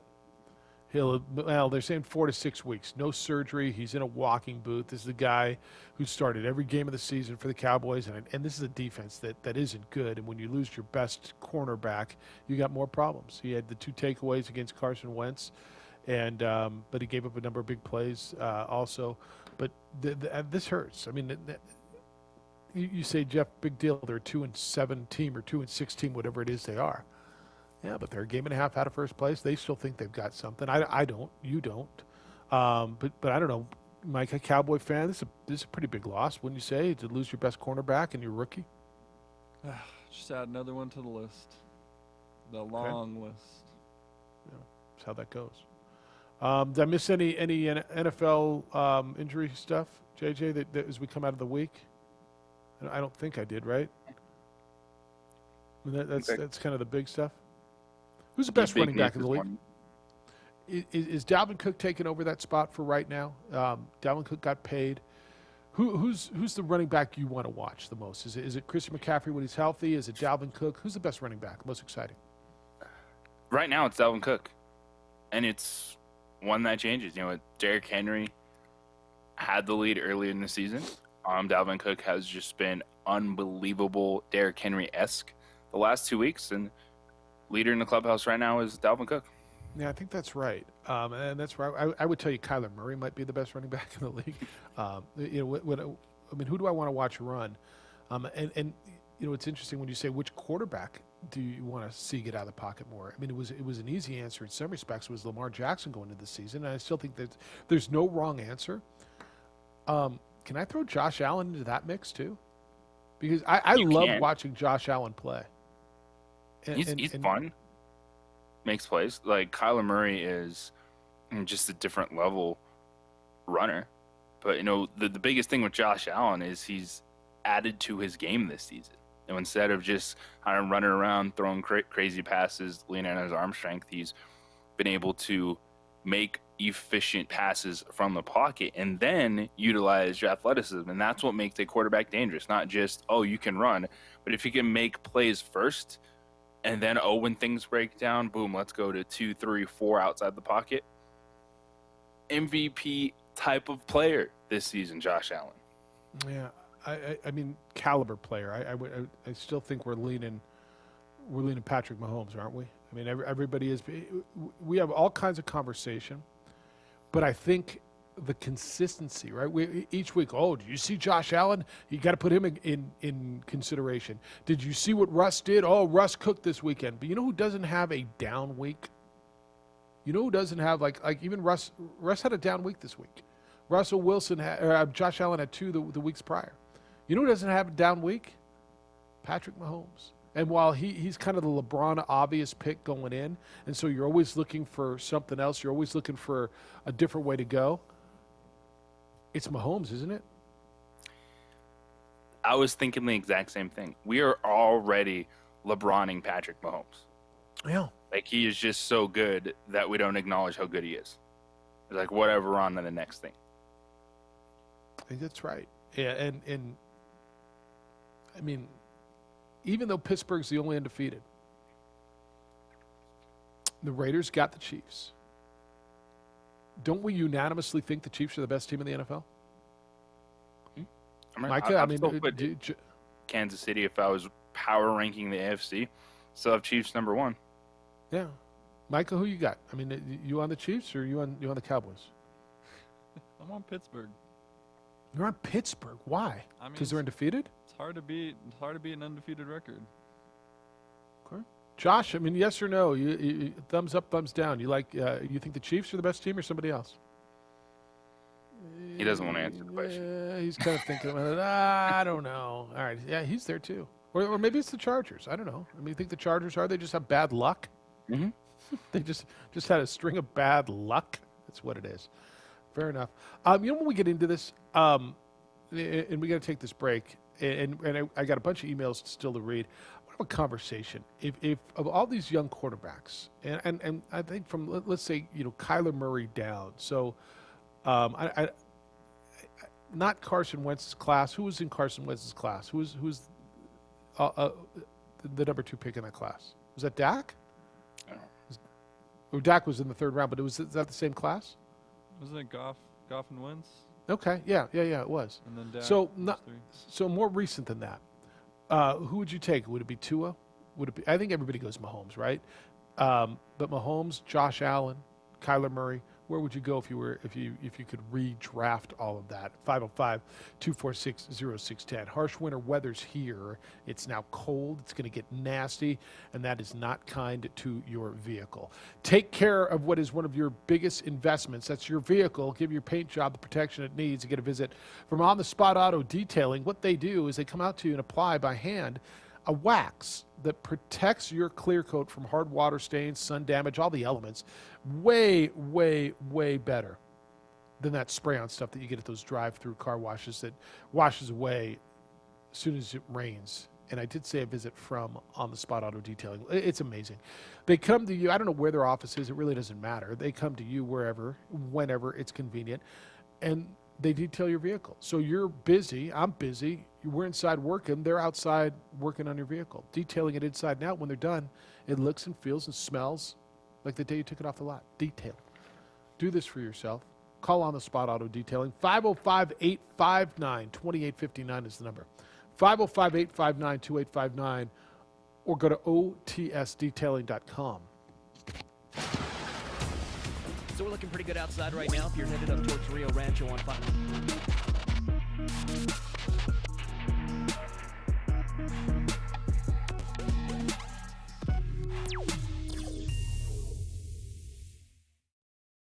Don't sacrifice quality of flavor when you're in a hurry. Golden Pride offers ribs, fried chicken, green and red chili breakfast burritos, and Frontier Cinnabons. 4 great locations, or visit us online at goldenpride@abq.com. Golden Pride Barbecue Chicken and Ribs, proud supporter of ProView Sports Network.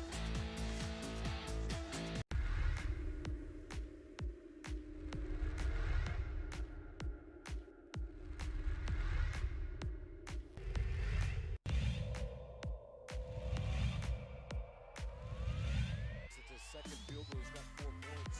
Watson, though, goes all the way.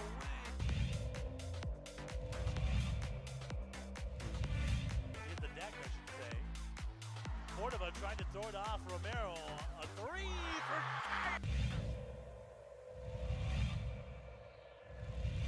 Set out to Jutapia. Nice move behind his back. It's a good...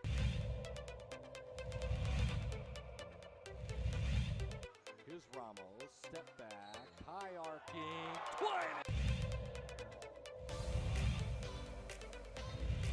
But he needed to get his legs back under him. Ooh, little kick.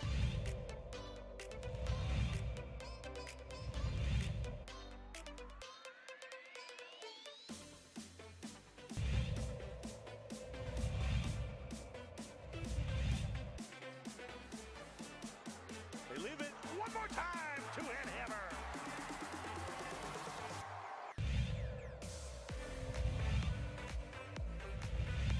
Look at this. They're going to go score again. Look at this. Up top. Yes, and a finish for Akbayosi.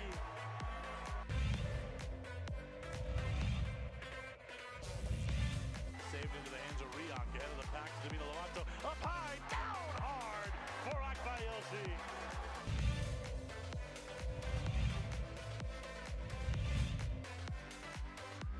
Out of the corner, Casals. The 3-0. Katenge Let me clean up the mess. He dropped out of the rafters for that one, Steve.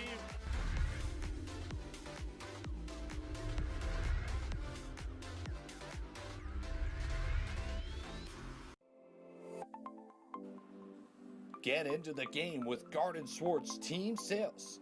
They have everything you need from screen printing, embroidery, and digital printing services, high school letterman jackets, and all high school and club uniforms and individual and team apparel with the most reliable brands like Speedline, Rawlings, and Wilson.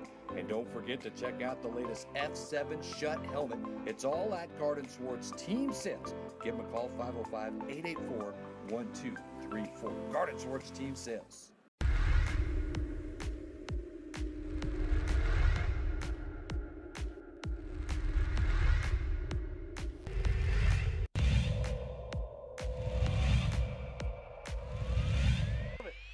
Let's see if Melfi can cash it in. He's got some protection. Deep ball. Erickson's open. Touchdown, Monarchs.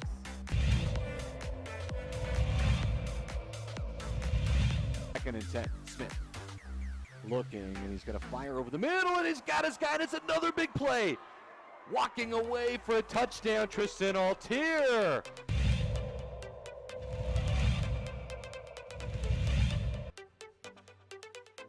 Hand it off to Chavez. Chavez breaking tackles. Look out. Chavez up the sideline. Stays in bounds.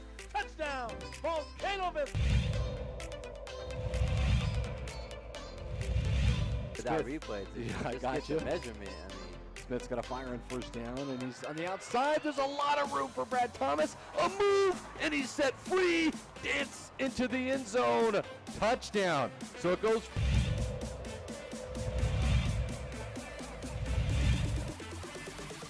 He'll run with it. Stumbling.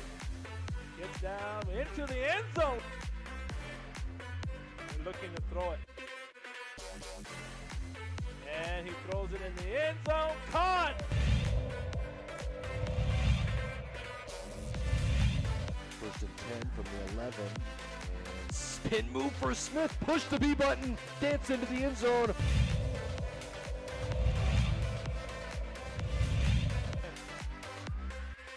He'll throw it. Looking. Here comes the rush. Step it up.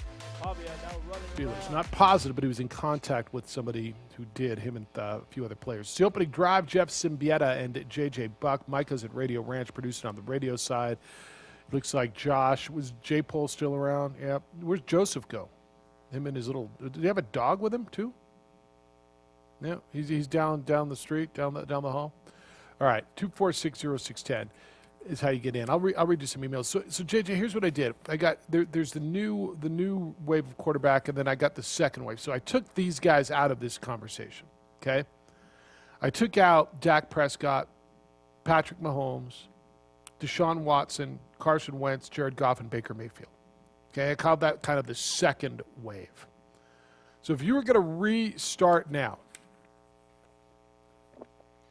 you go with Josh Allen, Tua, Joe Burrow, Drew Lock, Justin Herbert, Kyler Murray, Daniel Jones. Now, obviously, you're not going with Daniel Jones. And it comes really down to, is it Murray? Is it Allen, Tua, Burrow, or Herbert? That's I mean, right? Those are... So let's say you have league average football team.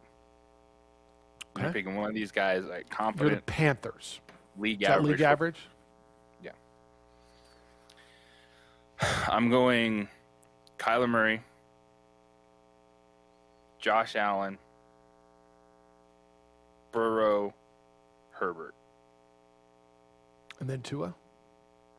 Tua, yes. And then Daniel Jones. I don't even think he should be in that conversation.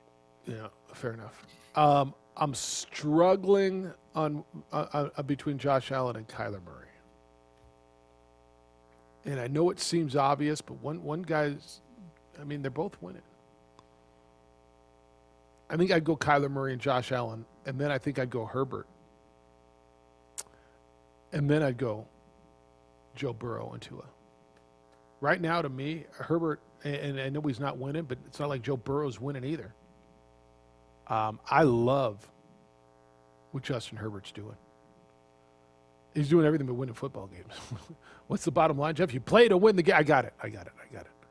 I love the way Justin Herbert plays. I love the swagger he's got. I like Joe Burrow, too. I think it's a fine line between 1 and 2 for me, and then between 3 and 4.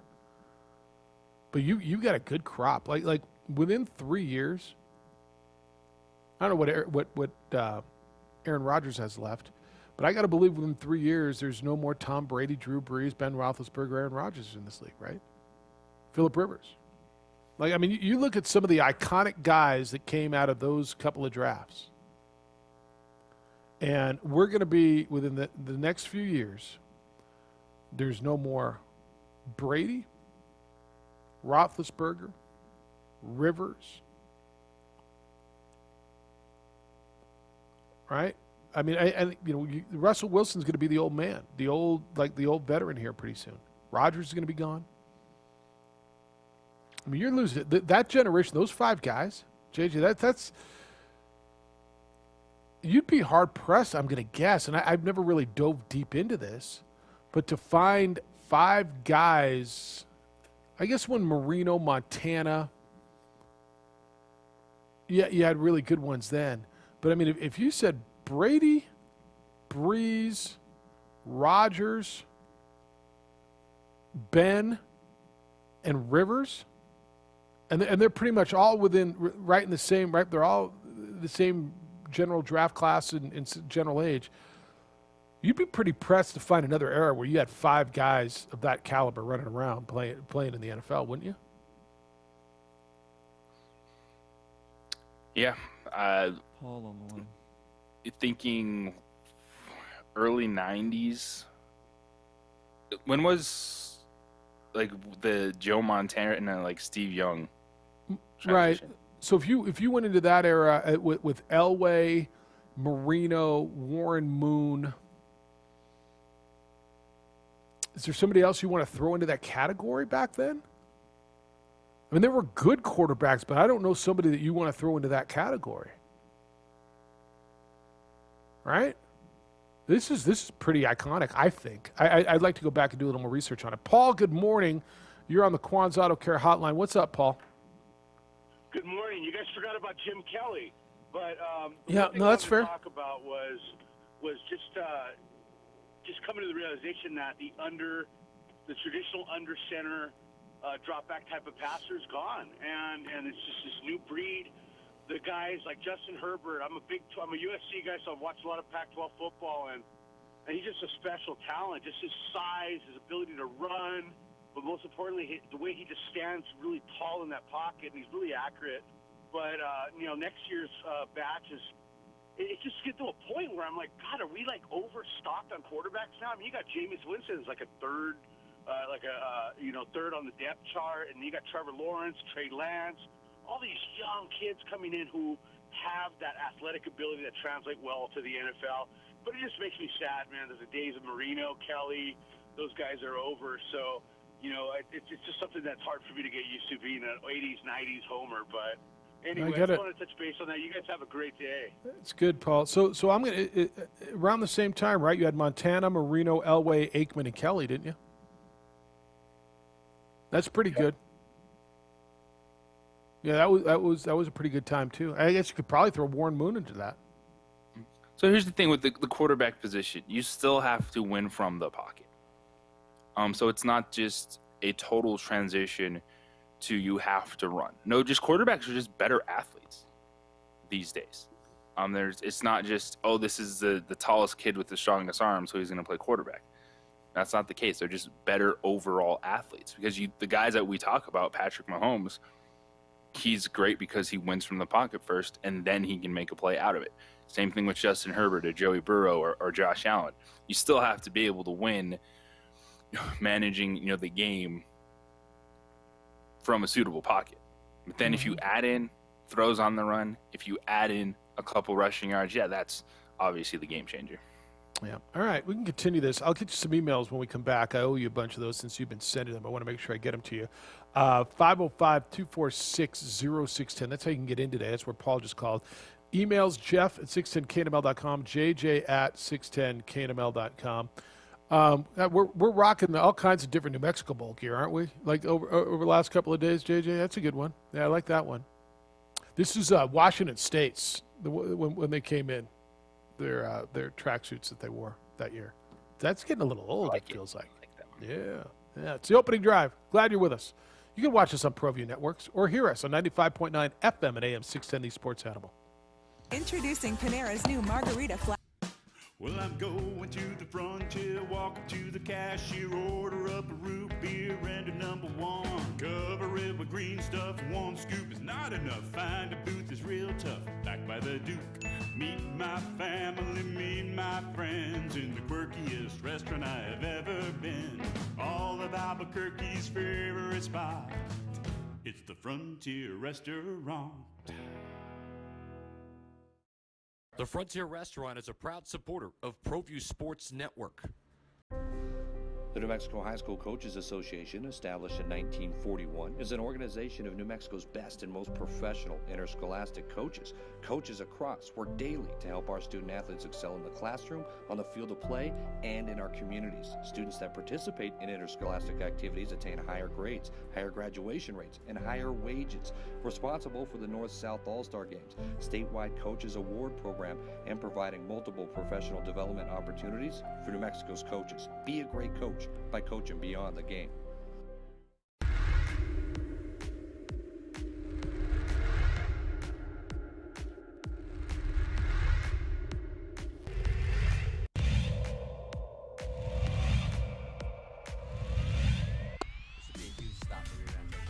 Dorian over. Did he get in? Yeah, they got in. Touchdown, Dorian Lewis.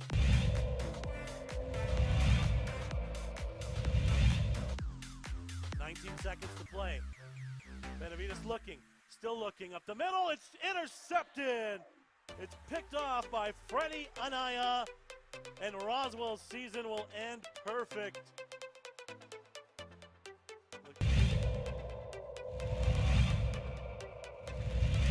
Second quarter, 2nd and 4 for Socorro at the whole 44-yard line. McDaniel trying, good block by Hicks. First down and more, 30, 25, 20. McDaniel might be gone. Touchdown. Wow. Touchdown for Michael McDaniel. It's 40 seconds this year. It's not like 25 like it used to be. He laterals it back. What a play by Hightower. Pitch.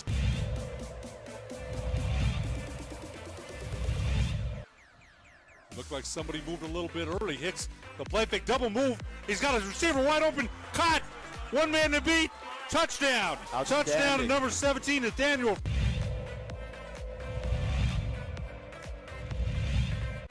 Third and 6.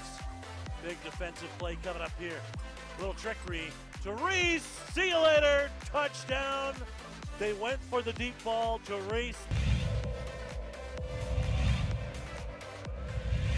To the right, single receiver split to the left.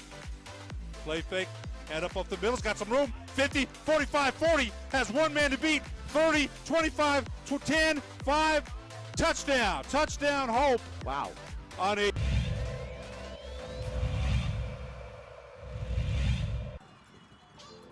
option again, he'll keep it. Now he'll pitch it. Comes out to the 30, 25, 20, up the sideline. Still inbounds into the end zone. Let's see. Touchdown. Touchdown. Portell. The outside of running an out route. Davis sending a play action, looking. He's going to go back to Lewis, and Lewis makes a cut, and Lewis still on his feet. Dorian Lewis is in for a touchdown. You're not. So Davison back to toss it. He's got all day. It's one miss, and he's rolling. He's got a guy. Can he get it there? Davison to Luke Weissong. Hey, we told you he touchdown. could spin that football, and that was a throw right there. I know he's got the win at his back, but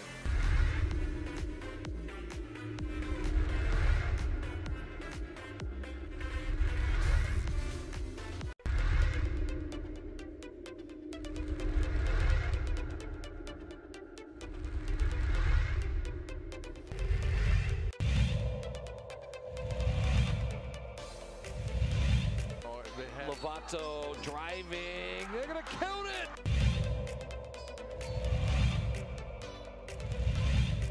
There goes. Ooh, a little spin and a finish.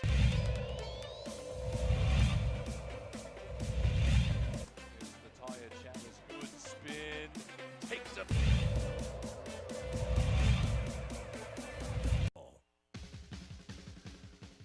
So interesting conversation this morning about fandom. If your team is bad, and I hate having these conversations, but it's where we are. If your team is bad, does it matter if you go 0-16 or you go 1-15? It's the opening drive. Jeff Siembieda and JJ Buck. Micah's at Radio Ranch. Josh and J. Pohls back at ProView Networks. We're on the visual medium. I said I think it's way better to win a game than to not win a game. JJ's not sure he's there. Sean was on. He's a Jets fan. And this is where fandom gets to you. Sometimes you cannot control your language. Sometimes you just drop the F-bomb, and then you get run off the air. Sean, can you control yourself this time?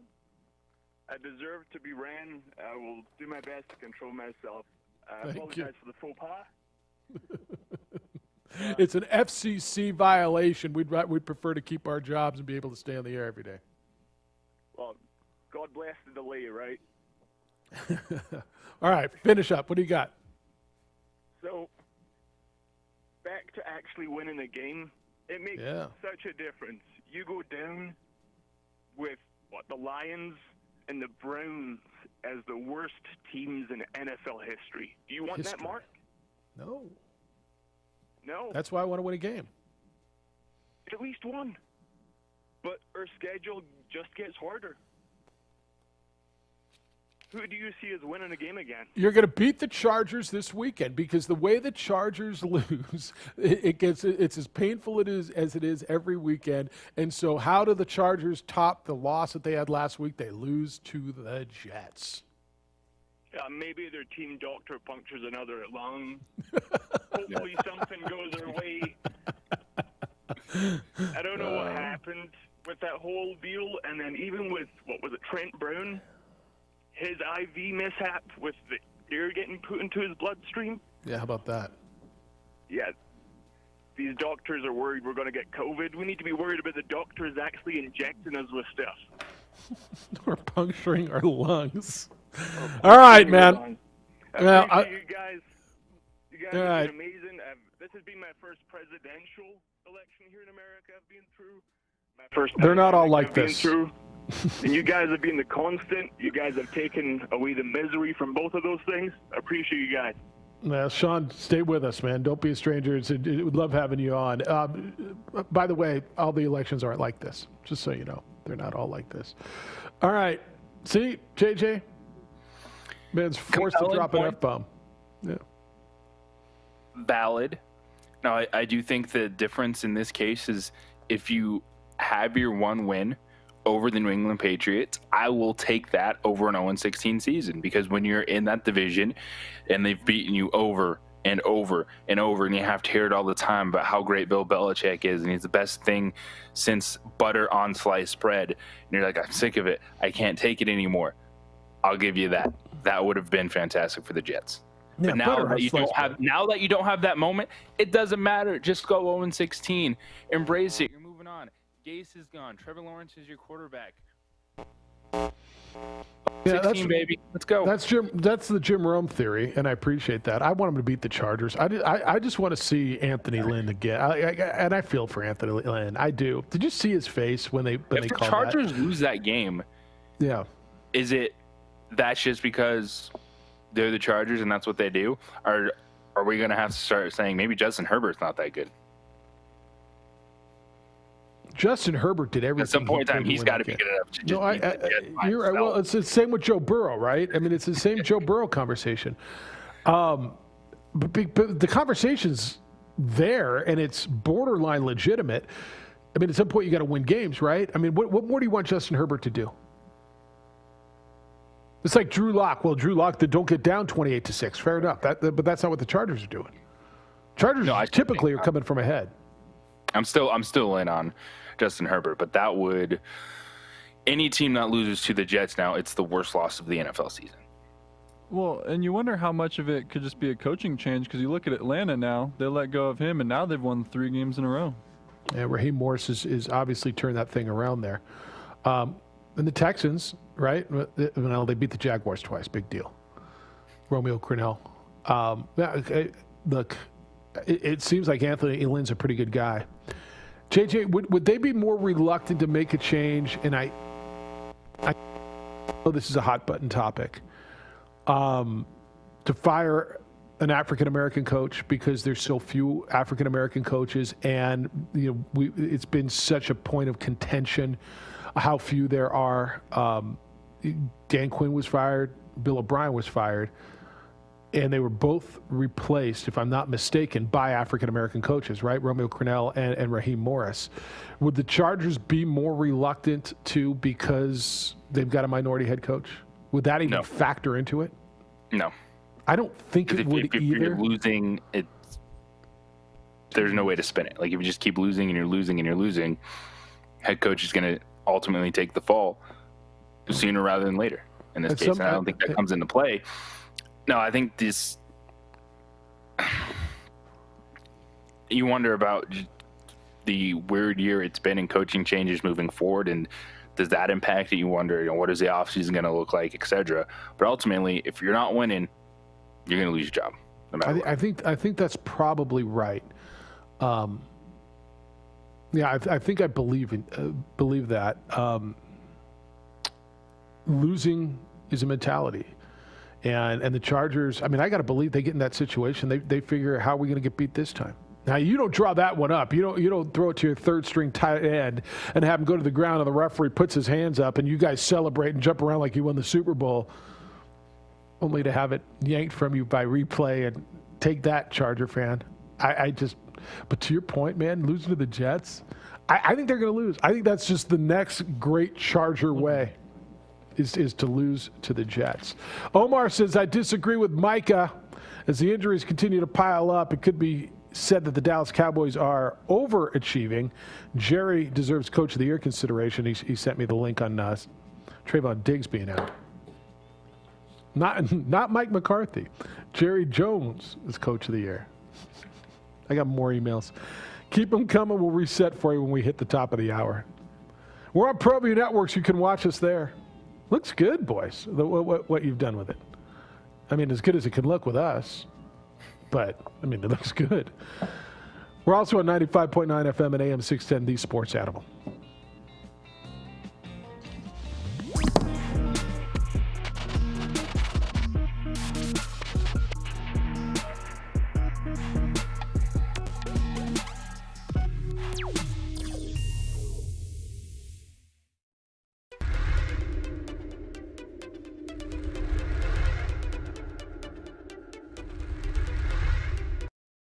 Days a week at 1-888-696-2440. Visit the Responsible Gaming Association of New Mexico at rganm.org or call 1-888-696-2440.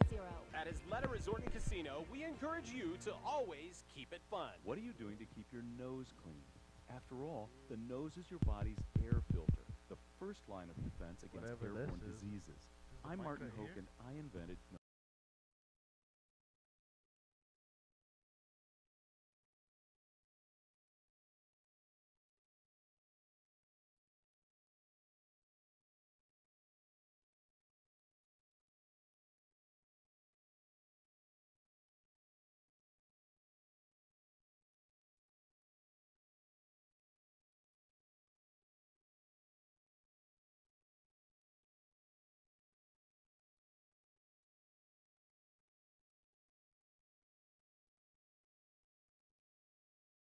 Two, breathe better, sleep deeper, feel and be healthier.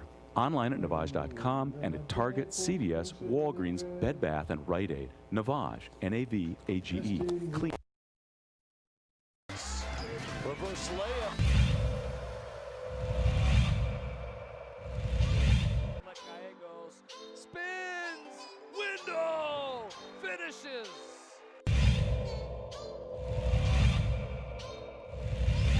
There's a run coming from lazy pass. Here comes Crawford. It might be showtime.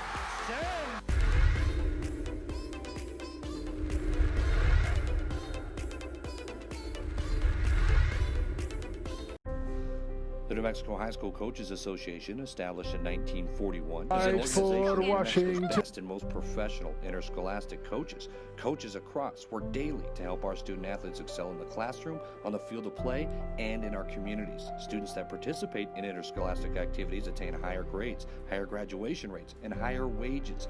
Responsible for the North-South All-Star Games, statewide Coaches Award Program, and providing multiple professional development opportunities for New Mexico's coaches. Be a great coach by coaching beyond the game.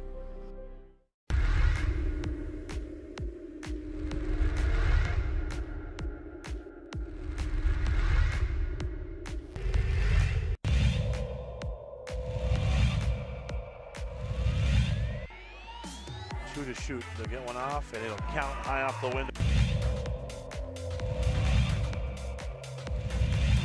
Oh my gosh. There's a long three. Boom. Bang.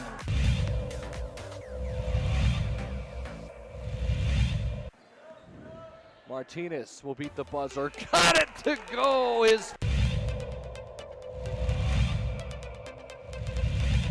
Fork driving kick. Three's in the air. It's good.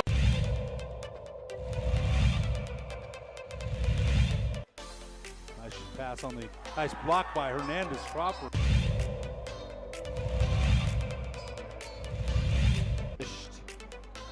and Brown in the transition.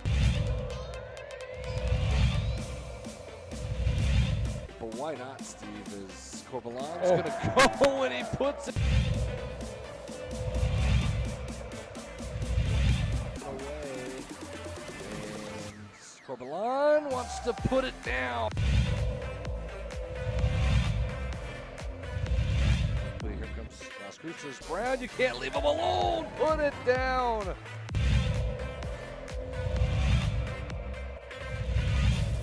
Gershon in transitions, 3-on-2. Gershon gonna go all the way. Whoa, Morgan!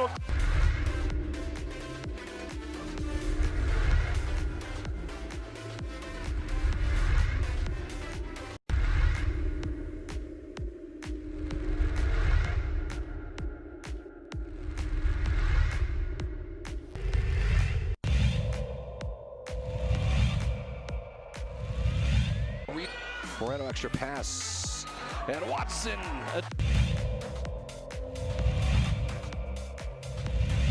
Out with it, Gallegos, and he's going to run all the way. Window, yes! Able to get out of it. How did he find battle?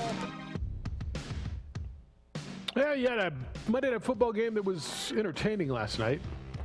Patriots come back, a last-second field goal beat the winless Jets 30-27. It caused Sean to cuss on the air this morning. Almost. You have a letter written by student-athletes across our state to our governor asking for an exemption to let them play. Lobo football is still in Nevada, getting ready to play a home game against Nevada. What? Lobo basketball season will look different. The Mountain West said that yesterday. Got a lot to do still at 246-0610 or 888-922-0610. We're on ProView Networks at 95.9 FM and AM 610, the Sports Animal. It's the opening drive. Jeff Siembieda, JJ Buck, and Micah. All right. I'm going to hit you with a couple of emails because we got them piling up. JJ got a number of responses on the Student Athletes Advisory Council letter to the governor. And again, this is athletes from the University of New Mexico and New Mexico State, along with Eastern New Mexico, Western New Mexico, and New Mexico Highlands. Student Athlete Alliance Council. And they got together and they are asking the governor to reconsider the restrictions on intercollegiate athletics, letting them play. And again, just if you just join us, they're not asking to not be tested. This is under the strict testing policies, the strict guidelines, and basically showing their adherence to what's going on, their understanding of the serious nature of this, that the positivity rates within the student athletes, within the student athlete population is not mirroring. In fact, is much lower than what you're seeing in the communities in which they're housed, that they are doing what's necessary. So they're not asking to do anything less. They're saying, look, we're continuing to do this, but we're showing that we're responsible. All our peers are playing. We want to be able to play. Gopher said she blinded me with science. Whenever Santa Fe is questioned, the explanation is always science. I'd like to see their science that showed it was safer for the Dividers and their 862 fans to travel to Colorado Springs than to play Dream Style. I'd like to see the science that proves it's safer to maroon Lobo football at Sam Boyd Stadium for 2 months rather than have them step on Branch Field. Okay, and you're going to notice most of this is people are angry at the governor. And again, I don't write them. I just read them. AC says, MLG, good morning, Jeff. For a governor who says data is key, let's review. Her statement of hospital beds in dire straits, these young adults rarely go to those beds, kills that point. New Mexico State's proposal to create a bubble, vacant student housing, is a plan to mitigate the spread. It's been proven by the NBA, the NHL. It kills her point again. She is so destructive in her own agenda, it's killing New Mexico. She needs to step off of her Napoleon sandbox. That's from AC. JJ, I think you and I want to believe that the governor is coming from a point that she wants to save lives, right? That she's trying to mitigate the spread. You and I also have been pretty lock on this, that what's going on with student athletes and with athletics is been above and beyond, and we both think it can be done responsibly. I don't think a blanket statement and or policy works or makes sense during this time. Yeah. Garcia said yesterday there was a communique that was sent from a local university leader. Instead of continuing with hybrid or moving back into the classroom, it raised the possibility of returning to 100% online in spring. That sure doesn't sound promising for Lobo basketball, the Lady Lobos, or even high schools for that matter. I think 3-week extended spring break is going to be my next fantasy team name. And he sent me this this letter from President Stokes that went out talking about that. 3-week extended fantasy or a spring break. We're looking at a possibility this whole school year online, aren't we? For our students. Yep. I think a probability. Brant says, Jeff, how is this letter different than the high school athletes and the parents marching in Santa Fe a few weeks ago? Was warned not to join them or face repercussions from Michelle Lujan Grisham. That went over like a lead balloon. When minds at the Capitol are as closed as this state, that's all pointless. If I'm a New Mexico athlete, I'm desperately looking for out-of-state opportunities, even for the 21-22 year. I'm not sitting on my hands hoping for the best. So first, this is different than the high schools because of the testing. JJ, there's a real piece to this, too, about the student athletes who are not going to get an opportunity. We talk a lot about how it's hard to get a scholarship, be a student athlete from New Mexico. Student athletes in New Mexico are now really behind the 8 ball in regards to getting these opportunities to get scholarships and play at the next level. And we don't talk about that a lot. I don't have a good answer for that. Yeah. Like, right? It's, you look around and other people are playing and you say, why can't we be playing? And I don't have a good answer for that. I don't. I think there's been some studies out there. I know people have more information, but about how high schools are faring in other places. I think that's great information to look at and read. It's a situation where you hope we don't have to go through this again. I hope 20, 30 years from now we're not in another situation where you lose a year, but it's such an unprecedented time. It's all you can really do is say sorry in some cases. Like, I don't have an answer for you. Yeah, and I did ask the question, and I told you, I asked the question, why are we the only state? And I was told because we have a third less hospital beds per capita, that we can't afford to do what the other states do. You saw the quote in the paper by Trip Stalinsky over the weekend in Jeff Grammer's story that said, we're not really concerned about what other states are doing. Basically that we can't afford to do that. So, Kevin, good morning. You're on the Quan's Auto Care hotline. Hello, Kevin. Yeah, the last email, I'm disturbed by it. Okay. I'm disturbed by it. It sounds like all she wants to do is dance. There's a song by Don Henley. He's talking about a third world country. You know, the whole country is going to hell, and all she wants to do is dance. You know, from a Don Henley song. No, I know the song. Yeah. We just got. We're in the middle of a pandemic, and all they want to do is play football. Well, do you think that's all? And all, you know, as a person of color, and all she wants to do is dance. Do you think it's really that it's just about football, or do you think it's about mental health, moving on, doing things, opportunities?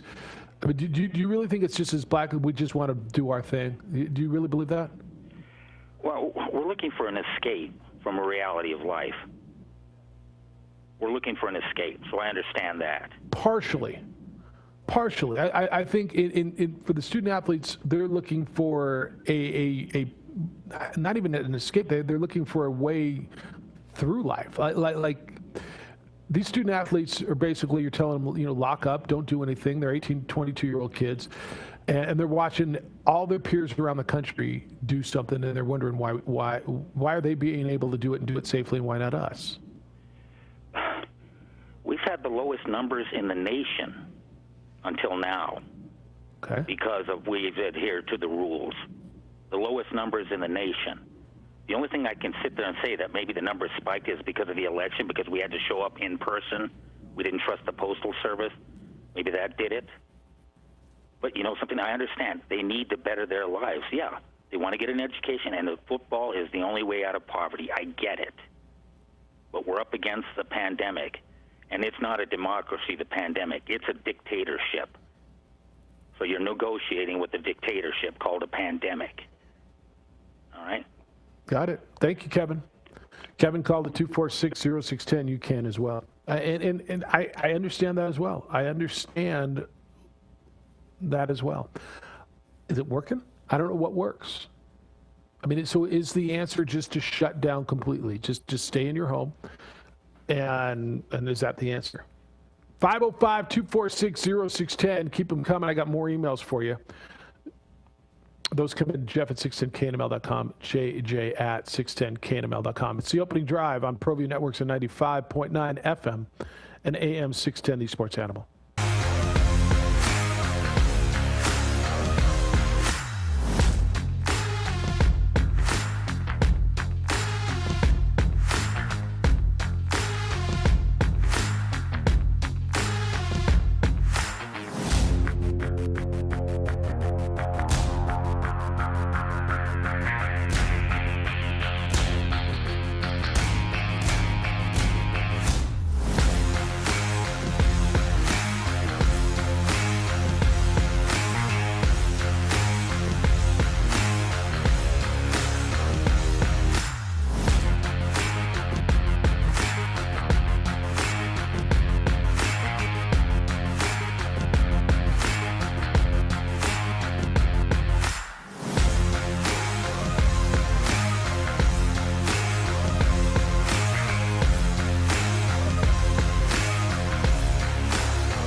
Don't sacrifice quality and flavor when you're in a hurry. Golden Pride offers ribs, fried chicken, green and red chili breakfast burritos, and Frontier Cinnabons. 4 great locations, or visit us online at goldenpride@abq.com. Golden Pride Barbecue Chicken and Ribs, proud supporter of ProView Sports Network.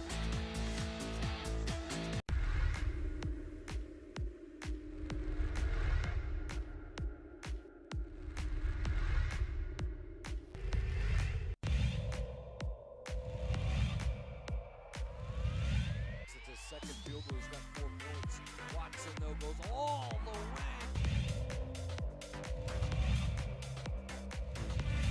Hit the deck, I should say. Cordova tried to throw it off. Romero, a 3 for...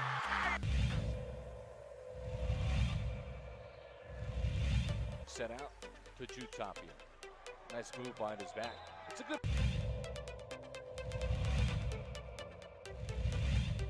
Here's Ramos, step back, high arcing, twine. But he needed to get his legs back under him. Ooh, little kick.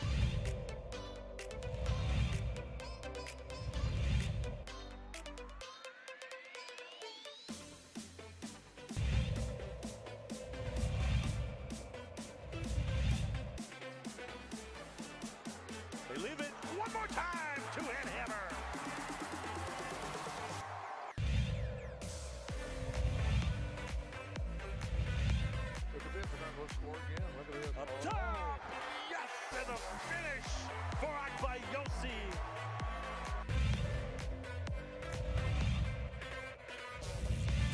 Saved into the hands of Riak, ahead of the pack to Davina Lovato. Up high, down hard for Akbayosi.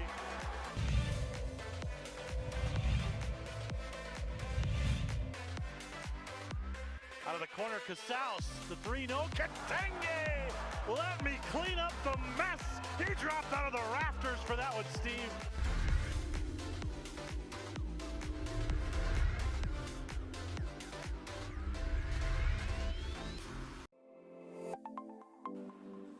Get into the game with Garden Swartz Team Sales. They have everything you need, from screen printing, embroidery, and digital printing services, high school letterman jackets, and all high school and club uniforms and individual and team apparel with the most reliable brands like Speedline, Rollins, and Wilson. And don't forget to check out the latest F7 Shut helmet. It's all at Garden Swartz Team Sales. Give them a call, 505-884-1234. Garden Swartz Team Sales.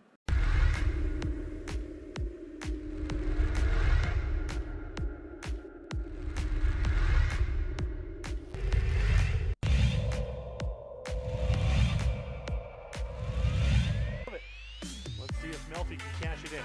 He's got some protection. Deep ball. Ericsson's open. Touchdown, Monarchs.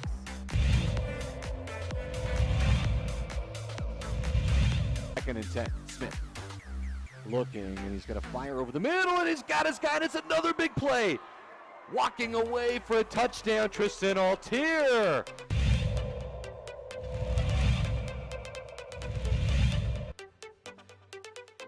Hand it off to Chavez. Chavez breaking tackles. Look out. Chavez up the sideline. Stays in bounds. Touchdown. Volcanovic. That replay. I got you. Measurement. I mean, Smith's got a fire on first down, and he's on the outside. There's a lot of room for Brad Thomas. A move, and he's set free. Dance into the end zone. Touchdown. So it goes.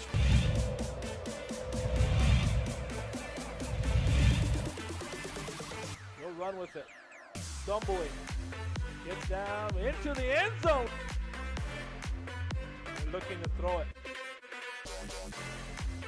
And he throws it in the end zone. Caught! First and 10 from the 11. And spin move for Smith. Push the B button. Dance into the end zone. Welcome you back to our little opening drive. Lobo football will be at home on the road. It's just, I mean, every time you say it, it's just so bizarre. So they'll be in Las Vegas, Nevada, playing a home game against visiting Nevada. What time's that start? What time's our coverage start, Mike? Do we have it? JJ, you'll know. What time's the pregame show? 3:30. All right, 4:30 kick. It's on Fox Sports 2. Bruce said, I've never even heard of FS2. Jeff, is that a streaming thing? No, it's most likely on your basic, is it basic cable or your basic subscription? I mean, if you've got ESPN2, you've got Fox Sports 2, right? Yes, it's the same concept as ESPN2. All right, so if you've got, I don't know where it is. On my DirecTV, it's 618. So it is, if you get Fox Sports 1,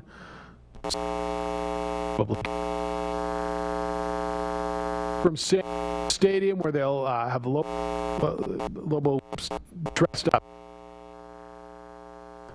From what I understand, a midfield Lobo head, the sideway one that's on the helmets, and that's where we're going. So you get that, and you can hear it over on News Radio KKOB. JJ Buck has the pregame show, starts at 3:30 for you. Robert Portnoy and Preston Denard will have the call over on News Radio KKOB. 505-246-0610. Rudy, good morning. How you living? Good morning. Well, I flipped the egg timer over, so I think I got about 3 minutes here. All right. I'm going to go fast. You know, I understand the gentleman's concern, one of the callers, but the pandemic isn't going away, and people have to live their lives, and people that can do it safely, and we all know how, should be allowed to continue that. And when the positivity rate amongst the sports programs in New Mexico are way below the county averages, and they have isolated, I think they should be given that opportunity. Nobody's asking this gentleman to go to a game. We're not making him do anything he's not comfortable with.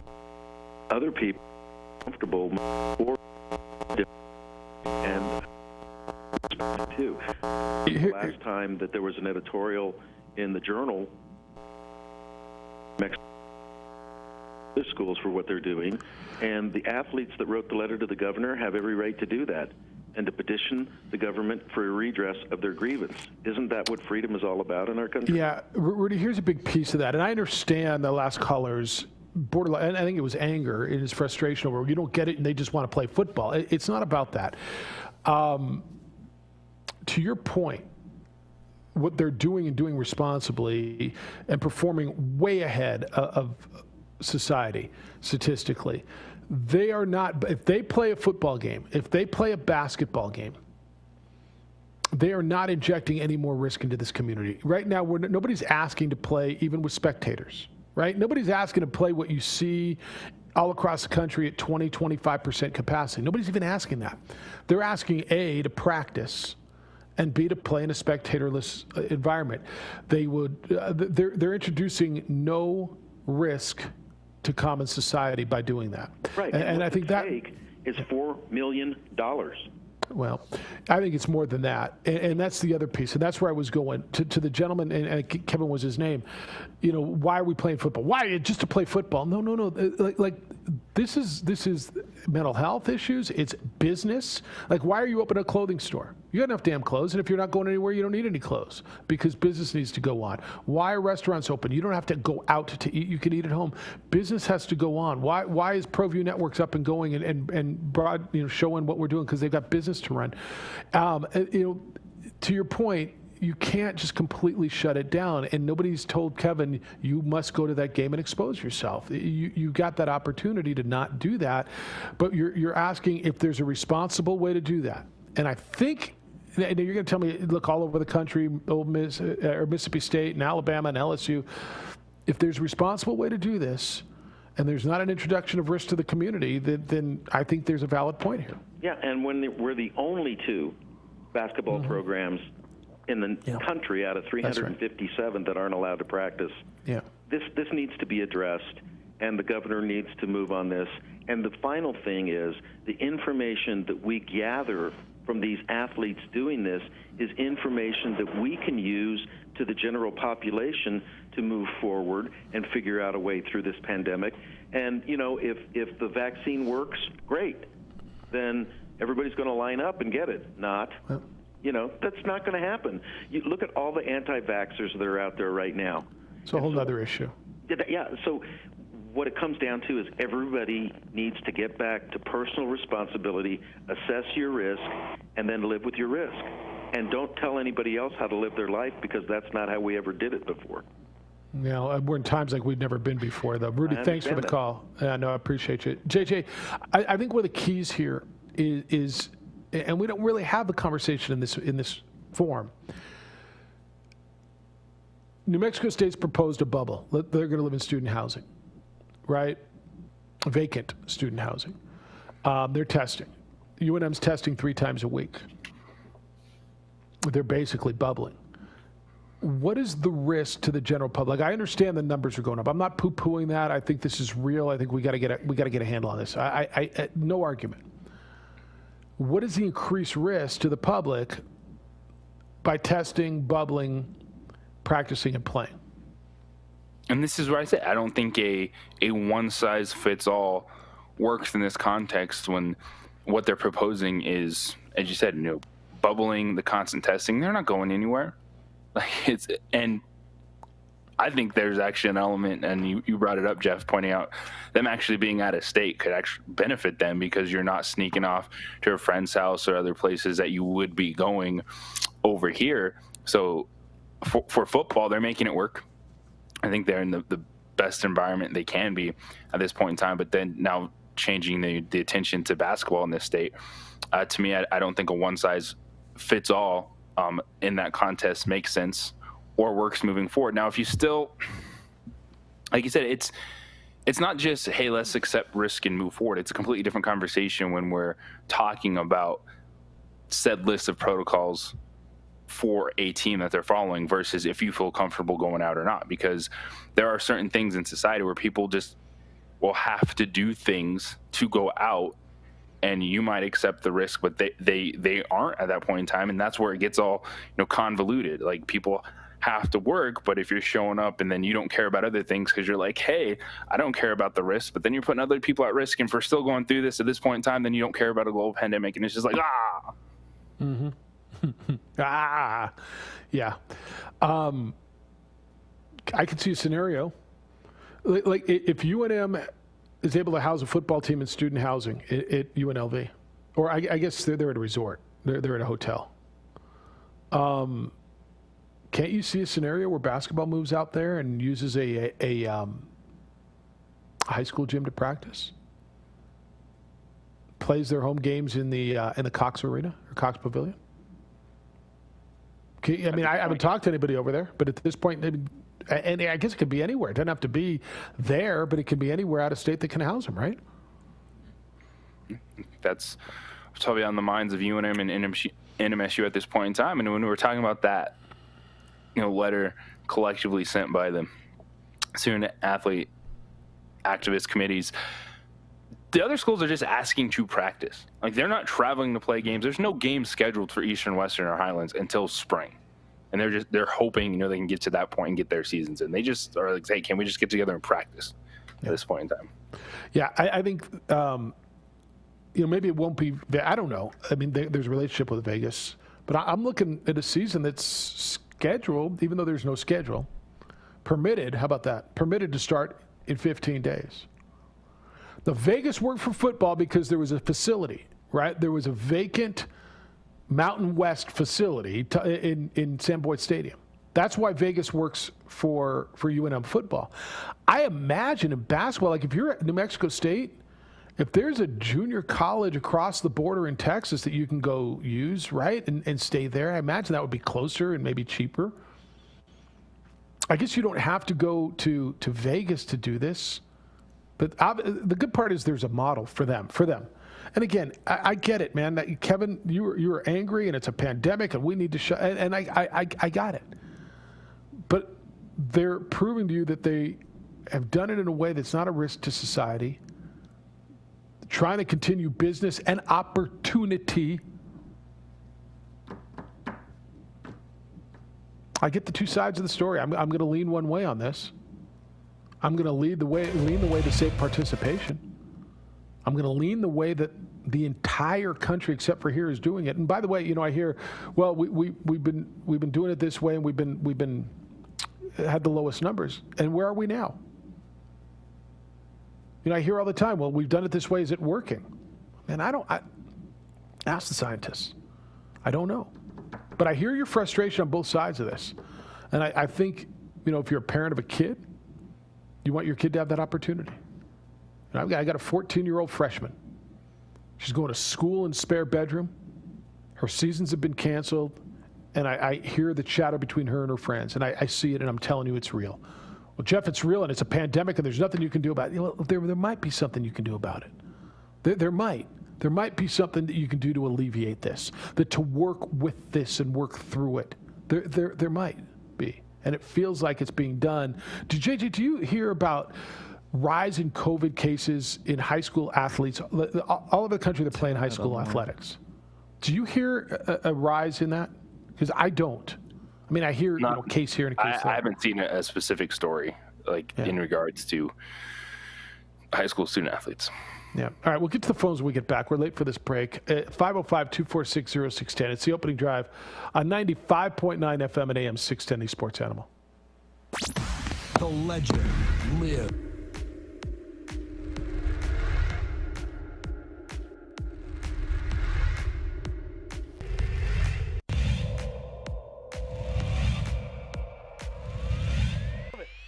Let's see if Melfi can cash it in. He's got some protection. Deep ball. Erickson's open. Touchdown, Monarchs.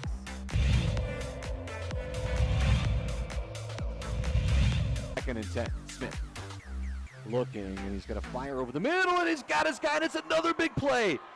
Walking away for a touchdown, Tristan Altier.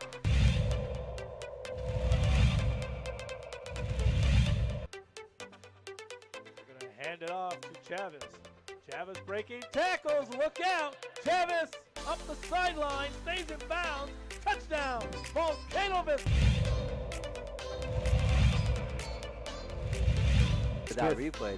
I got you. Measurement. I mean, Smith's got a fire on first down, and he's on the outside. There's a lot of room for Brad Thomas. A move, and he's set free. Dance into the end zone. Touchdown. So it goes.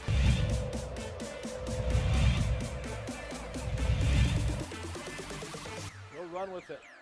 Stumbling. Gets down into the end zone.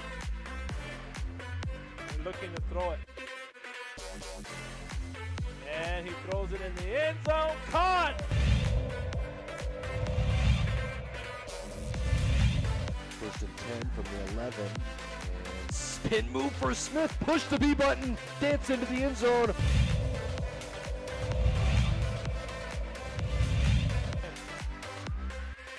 He'll throw it. Looking. Here comes the rush. Step it up. Pavia now running around. Being chased. Looks across. Throws it up. Man's wide open. Ball is caught. Touchdown. Jimmy Guy.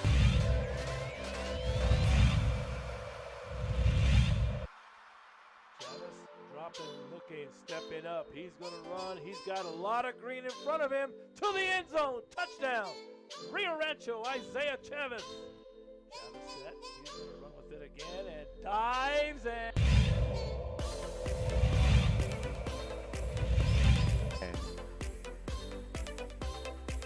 It's Austin Smith, and to the outside, a lot of room. Look out. A foot race down the sideline.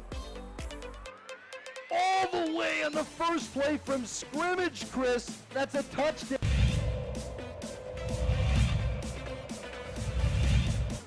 Scrambling. And off. Great hit. He bounces off. Outside. Got some daylight at the 20, the 10, the 5. What an incredible run.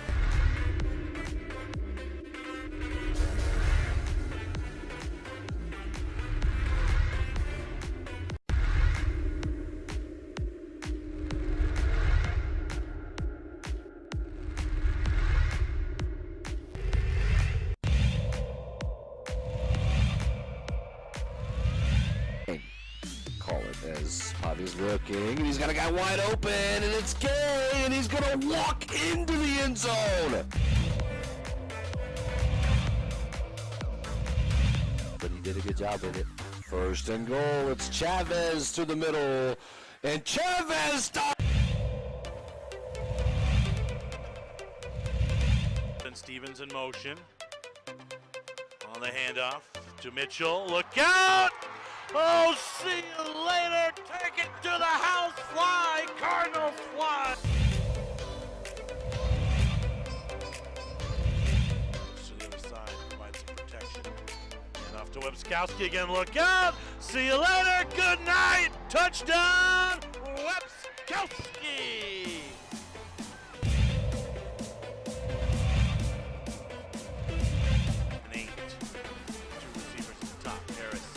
All day. He's going to fire to the end zone. Open man! Touchdown! Wildcat! Not a defender inside. A little bit.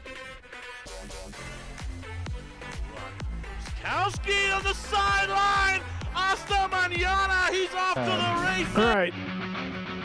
You got a response to my question right before, and I'll get to that in regard to high school sports around the country. I want to get to the phones because Tad's been holding through the break. 505-246-0610. Tad, good morning. You're on the opening drive. How you doing, Tad? Good morning, gentlemen.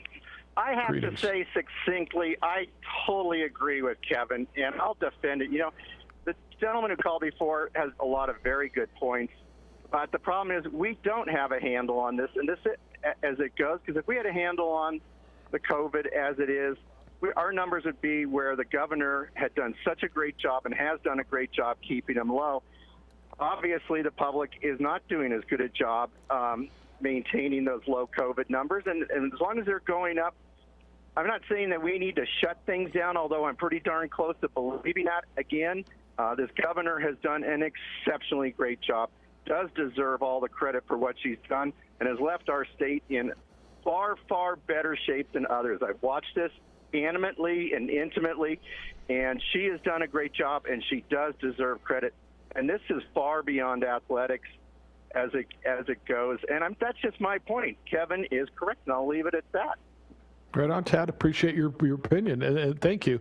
And there's a lot of people who are on that side, very passionate in regards to that. I guess it is beyond athletics. I don't think anybody's saying is athletics first and forefront. Should it be the most important thing? I think, is it part of the puzzle? Is it part of the conversation? Is it part of the economy? Is it part of moving forward? Is it part of living with the pandemic? Some people say yes, and some people, like Tad and Kevin, say absolutely not. That's fine. And that's the beauty of having differing opinions. Grady sent me an email that said, check El Paso's numbers on high school sports, JJ. He said, I believe that they had to shut down high school sports because of a spike in numbers in response to your question before the break. What I found on that is that El Paso school shut down at the request of a county judge there because of their spikes. This was back on October 26th. There were a couple of school districts around that did it, but I don't see it as a spike in cases amongst the student athletes. It's just, El Paso's been raging in regards to the cases lately.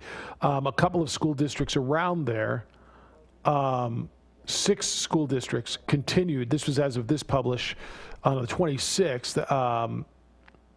Anthony School District, Clint, Fabens, San Elizario, and Tornillo all were continuing. So the way I read this, Grady, and I appreciate you having me look that up, is that, yeah, El Paso did shut down. That was because of the rise in the community, not necessarily amongst the student athletes. I don't know if that makes a difference to you. Well, the numbers are reported as a community, not as specifics, correct? So unless someone's saying, like, hey, our football team has 7 players that tested positive in this, we don't know. Right, but we were talking about how student athletes and the population of student athletes is testing positive at a much lower rate than the community, right? And so that's what I was looking for there. All right, 505-246-0610 if you want to get in, 888-922-0610. Richard's upset. He said, this is so silly, Jeff. Yesterday I found out there are going to be virtual cheerleaders and chaparrals piped into an empty Sandboyd stadium 700 miles away via crummy internet video for this weekend's home game. What are we doing? If we can't have the full college football experience, then why bother? Well, because it's 2020. This is pretty good video, by the way, if you're watching on ProView. This is a crummy internet video. How do you know it's crummy internet video? Is all internet video crummy? It might once have been, but it's not anymore. Richard, this is 2020. I mean, why bother? Because you can't have the full experience. How about that? Because you can't. So why bother? You either want to watch your football team, you want to give them the opportunity to play, or no. That's why. That's why bother. Bourne says injury time with games being missed every week. At some point, Craig Thompson's going to have to add injury time to the clock in order to have a viable season, right, Jeff? I don't know. There is no room on the back end unless college football playoff. And this ending the season with championship games on the 19th of December is really the key piece, because on the 20th they're going to announce the CFP pairings. And everybody wants to be part of that. LSU Alabama would be the one thing. If that doesn't happen this week, right, JJ, that would be the one thing that would get the college football playoff to say, maybe we do push back a week. Now, I don't think they will. No. So that they're not factoring in. Is Alabama losing a game hurt them at the end if they run the table, win the SEC championship? Now, Auburn's off this weekend because of COVID. Alabama might be. I mean, they don't care if Coastal Carolina and Louisiana get canceled. And I don't care that Wyoming and Air Force get canceled. But that may be. Now, I told you I saw a scenario, JJ, where games would be made up on the 19th, games that were lost. But you got bowl games starting the 19th. The Frisco Bowl's on the 19th. The New Mexico Bowl scheduled for the 24th, which is that Thursday. So I don't know that you can go and play makeup games or finish out a schedule on the 19th, have everybody play, and then turn around and be playing bowl games within the next few days. And most of the Mountain West bowl games are in that early window, right? So there really is nowhere to go. So, I mean, to his point, I don't know that you got a lot of choices unless, and then you've got to move everything back, right? All the bowl games have to be rescheduled. You've got to get back in with your television networks and make sure stadiums are available. You know, I was talking to Billy Ferranti, who runs the New Orleans Bowl. You know, it's one thing when you're running in a stadium like at UNM, for instance, where there's UNM football and there's not a lot of other bookings in there. When you're dealing with the Superdome, when you're dealing with, you know, where the Raiders play, when you're dealing with where the Buccaneers play, when you're dealing with some of these NFL stadiums where the Panthers play, where there's a lot of events, it's not as easy just to start moving stuff around like that. I mean, it really, that puzzle gets intricate. I don't know that they're going to move this at this point. Some teams are going to play 8 games. Some teams are going to play 6 games. And it's going to be a challenge. It's going to be a lot of unhappy people at the very top, I'm sure, at the end of the year with the college football playoff. But this year is going to be different, look different, feel different, and differently than any other season. Tell me one thing about this year that's been normal. I mean, anything. You got anything? Anything. I mean, anything. The Chargers. Yeah, the Chargers. That's really good, actually. That's really good. The Chargers are the only thing that's normal this year. Yeah. Yeah, even the Cowboys are even worse. Yeah, the Chargers. Because the weather hadn't been normal.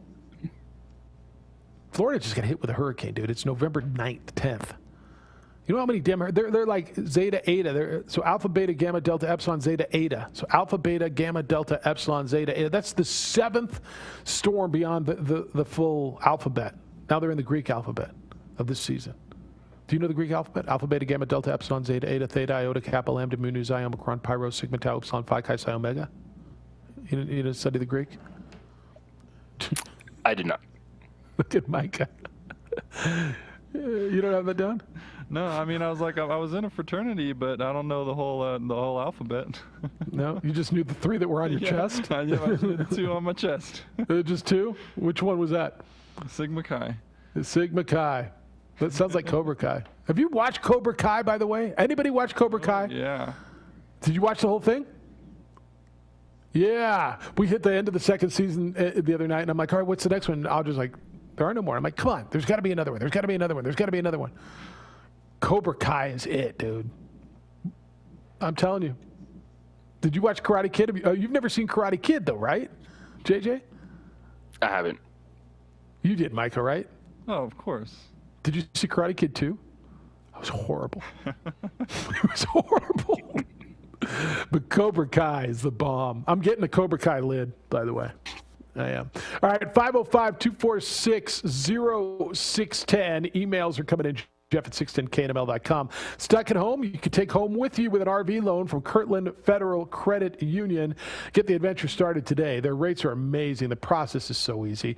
Travel trailers, pop-ups, fifth wheels, drivable RVs, and luxury motorhomes. Kirtland Federal Credit Union finances them all. Just click to apply online at kirtlandfcu.org/RV. That's kirtlandfcu.org/RV. You can apply online for fast pre-approval. Tell the dealership, I want to finance with Kirtland Federal Credit Union and drive away that day. Kirtland Federal Credit Union, they are more than military. They are for life. Kirtland Federal Credit Union is an equal housing lender, federally insured by the NCUA. Get into the game with Garden Swartz Team Sales. They have everything you need, from screen printing, embroidery, and digital printing services, high school letterman jackets, and all high school and club uniforms and individual and team apparel with the most reliable brands like Speedline, Rawlins, and Wilson. And don't forget to check out the latest F7 Shut helmet. It's all at Garden Swartz Team Sales. Give them a call, 505-884-1234. Garden Swartz Team Sales.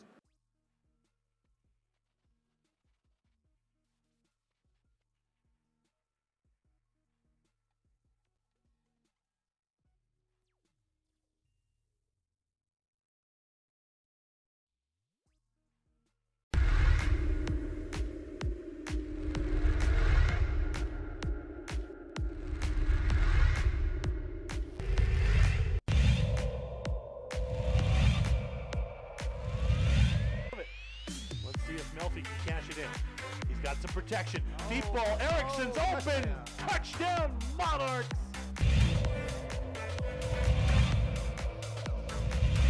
Second and 10. Smith looking, and he's going to fire over the middle, and he's got his guy. It's another big play. Walking away for a touchdown, Tristan Altier.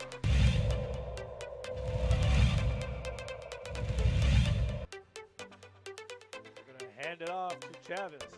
Chavez breaking tackles. Look out. Chavez up the sideline. Stays in bounds. Touchdown. Pohls.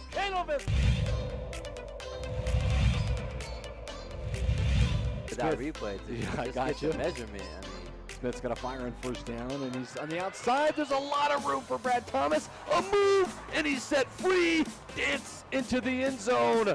Touchdown. So it goes.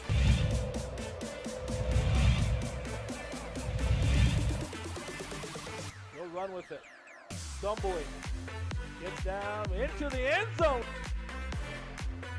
And looking to throw it. And he throws it in the end zone. Caught!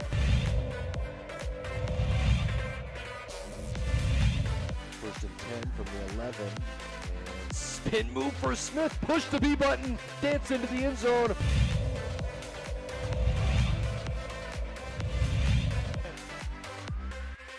He'll throw it. Looking. Here comes the rush. Stepping up.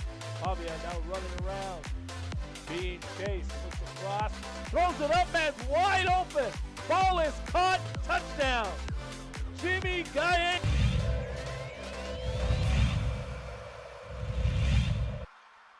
Chavez dropping, looking, stepping up. He's going to run. He's got a lot of green in front of him. To the end zone. Touchdown. Rio Rancho, Isaiah Chavez. Chavez set. He's going to run with it again and dives and...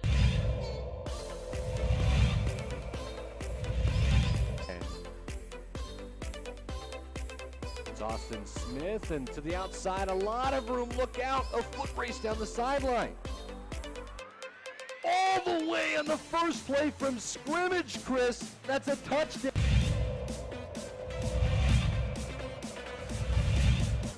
Scrambling. And off, great hit. He bounces off, outside. Got some daylight at the 20, the 10, the 5.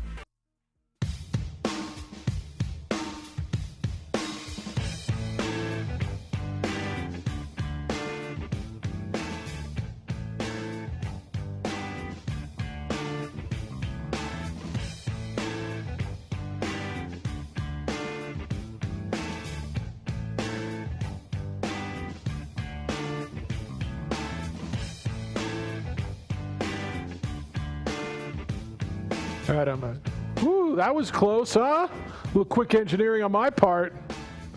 Look at the panic on your face over there. I just went blank. I heard nothing. I just had to do a little fancy stuff on my side. Just so I could wrap up the show with you and JJ and Micah and J-Paul. It's the opening drive on 95.9 FM and AM 610, the Sports Animal. Just got a text from Brian. He said,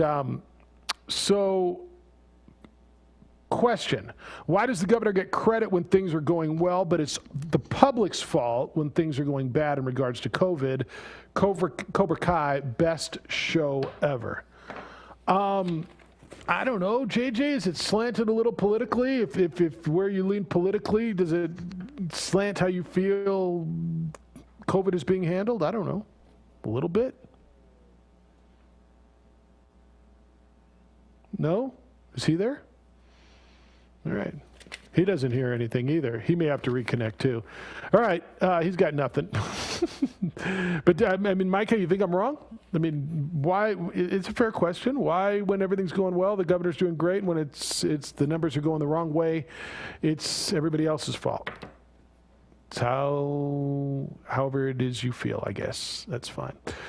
505-246-0610, 888-922-0610. Go ahead. What were you going to say? Oh, you're busy trying to get it all back in. All right, news this morning.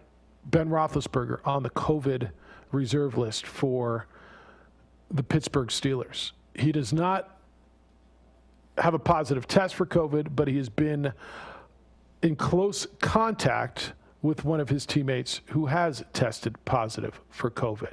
So that's Vance McDonald, who has tested positive. That's the tight end. So it's Roethlisberger, offensive lineman Gerald Hawkins, Jalen Samuels, the running back, and linebacker Vince Williams.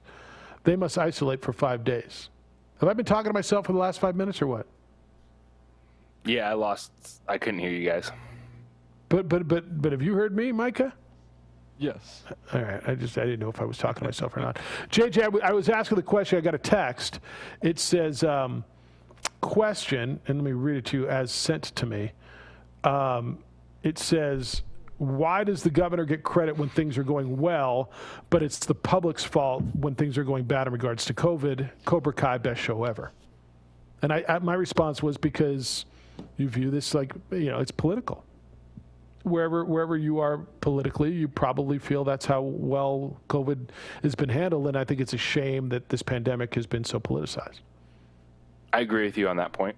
How the simplest things have become a rallying cry for whatever political party that you support.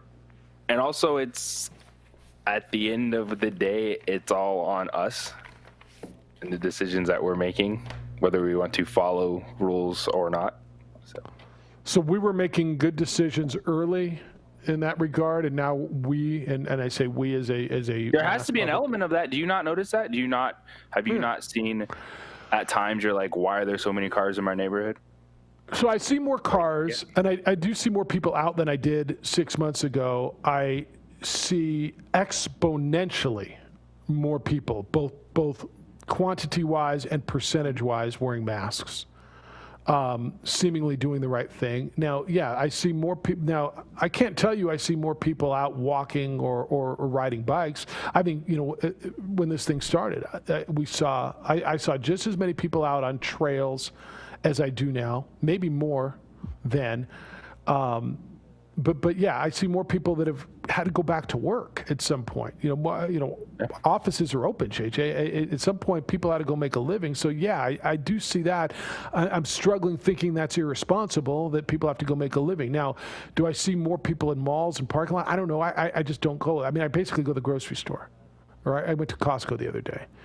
But I don't know. I mean, are we as a society, is that why this is happening? We're just way more irresponsible. The Rudy says now we know, and we're being more responsible. I don't know. Are we more responsible or are we less? It's a good question, right? It's the rates are going up, and is it because it's just inevitable if we're dealing with a viral disease in the midst of a global pandemic, or that there's just more things going on, and to your point, things that some people can't avoid to move forward, with their lives, to put food on their table, keep a roof over their head. Yeah, I mean, people got to, at some point they don't have a choice. Look, I get it. The pandemic's getting worse. Lord knows what's coming on Thursday. Student athletes unified and asked the governor for an exemption. I'm going to be really surprised if they get this exemption. I think I'm sorry. To me, I think it is a situation where it's not one in the same. Like that, we should be able to view things differently during this time. Like what student athletes are asking for, what UNM is doing, is not exactly the same thing that other people can do. High school student athletes, and what's the right path forward for students in general. I think it can't be a one size fits all approach to this. Yeah, and I think that's kind of where some people are coming from. Don't do anything. You're not, and this is, the term essential worker really bothers a lot of people. You're not essential. You shouldn't go to work. Really? Says the restaurant worker? Says the retail clerk? Says the person who you're telling is not essential, their family is not essential? You're telling me my family's not essential? It's not essential for me to put food on the table for my family? It's a really tough word for people to listen to. And then, I can hear the last two callers saying, well, this is a pandemic and they need to stay home until we get through it. All right. How long are you going to tell me I can't eat? right? This thing's gone on for 9 months. And everybody tell them, no, there's no end in sight. There's no end in sight. The term essential is really, really, for lack of a better term, offensive to the people who are termed non-essential. Yeah, it's one that if I think there's a lot of people saying, all right, if you want us to do what is asked of us, then you have to step up in a different way and give people help, give them what's needed to make it through this time. Yeah. All right. I'm sure we'll continue the conversation tomorrow. Do I get nothing tonight? Is there no Maction or there? I mean, 3 Maction games tonight. So I got Maction tonight. What do I get? Best one is Miami of Ohio and Buffalo. The other 2 are like 20-point spreads in Akron versus Ohio, and then Kent State versus Bowling Green. So. All right. You know I love me some Chippewas, right? Fire up chips. You know I love me some of that. They're on deck tomorrow. You see Marshall's ranked 16th in the country, by the way. Love me some Doc Holliday, too. Jim Rome Show is next. Dan Patrick Show's after that. Sports Bar comes your way this afternoon at 3. That's Local Talk with Trulio and Carlisle. We're back with more award-winning radio on television and radio tomorrow starting at 7 a.m. Micah, great work, always. Jay Pohl. Jay, bro, the best thing to happen. Alden's there, too. I didn't even see Alden. Best thing that happened is the Chargers cape finally got hung today. Look at that studio design. That's right. All right, JJ, enjoy the day, man. Have a day, y'all. You too. Be good to each other, please. Be kind, loving, caring, and sharing. See you tomorrow.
Bye.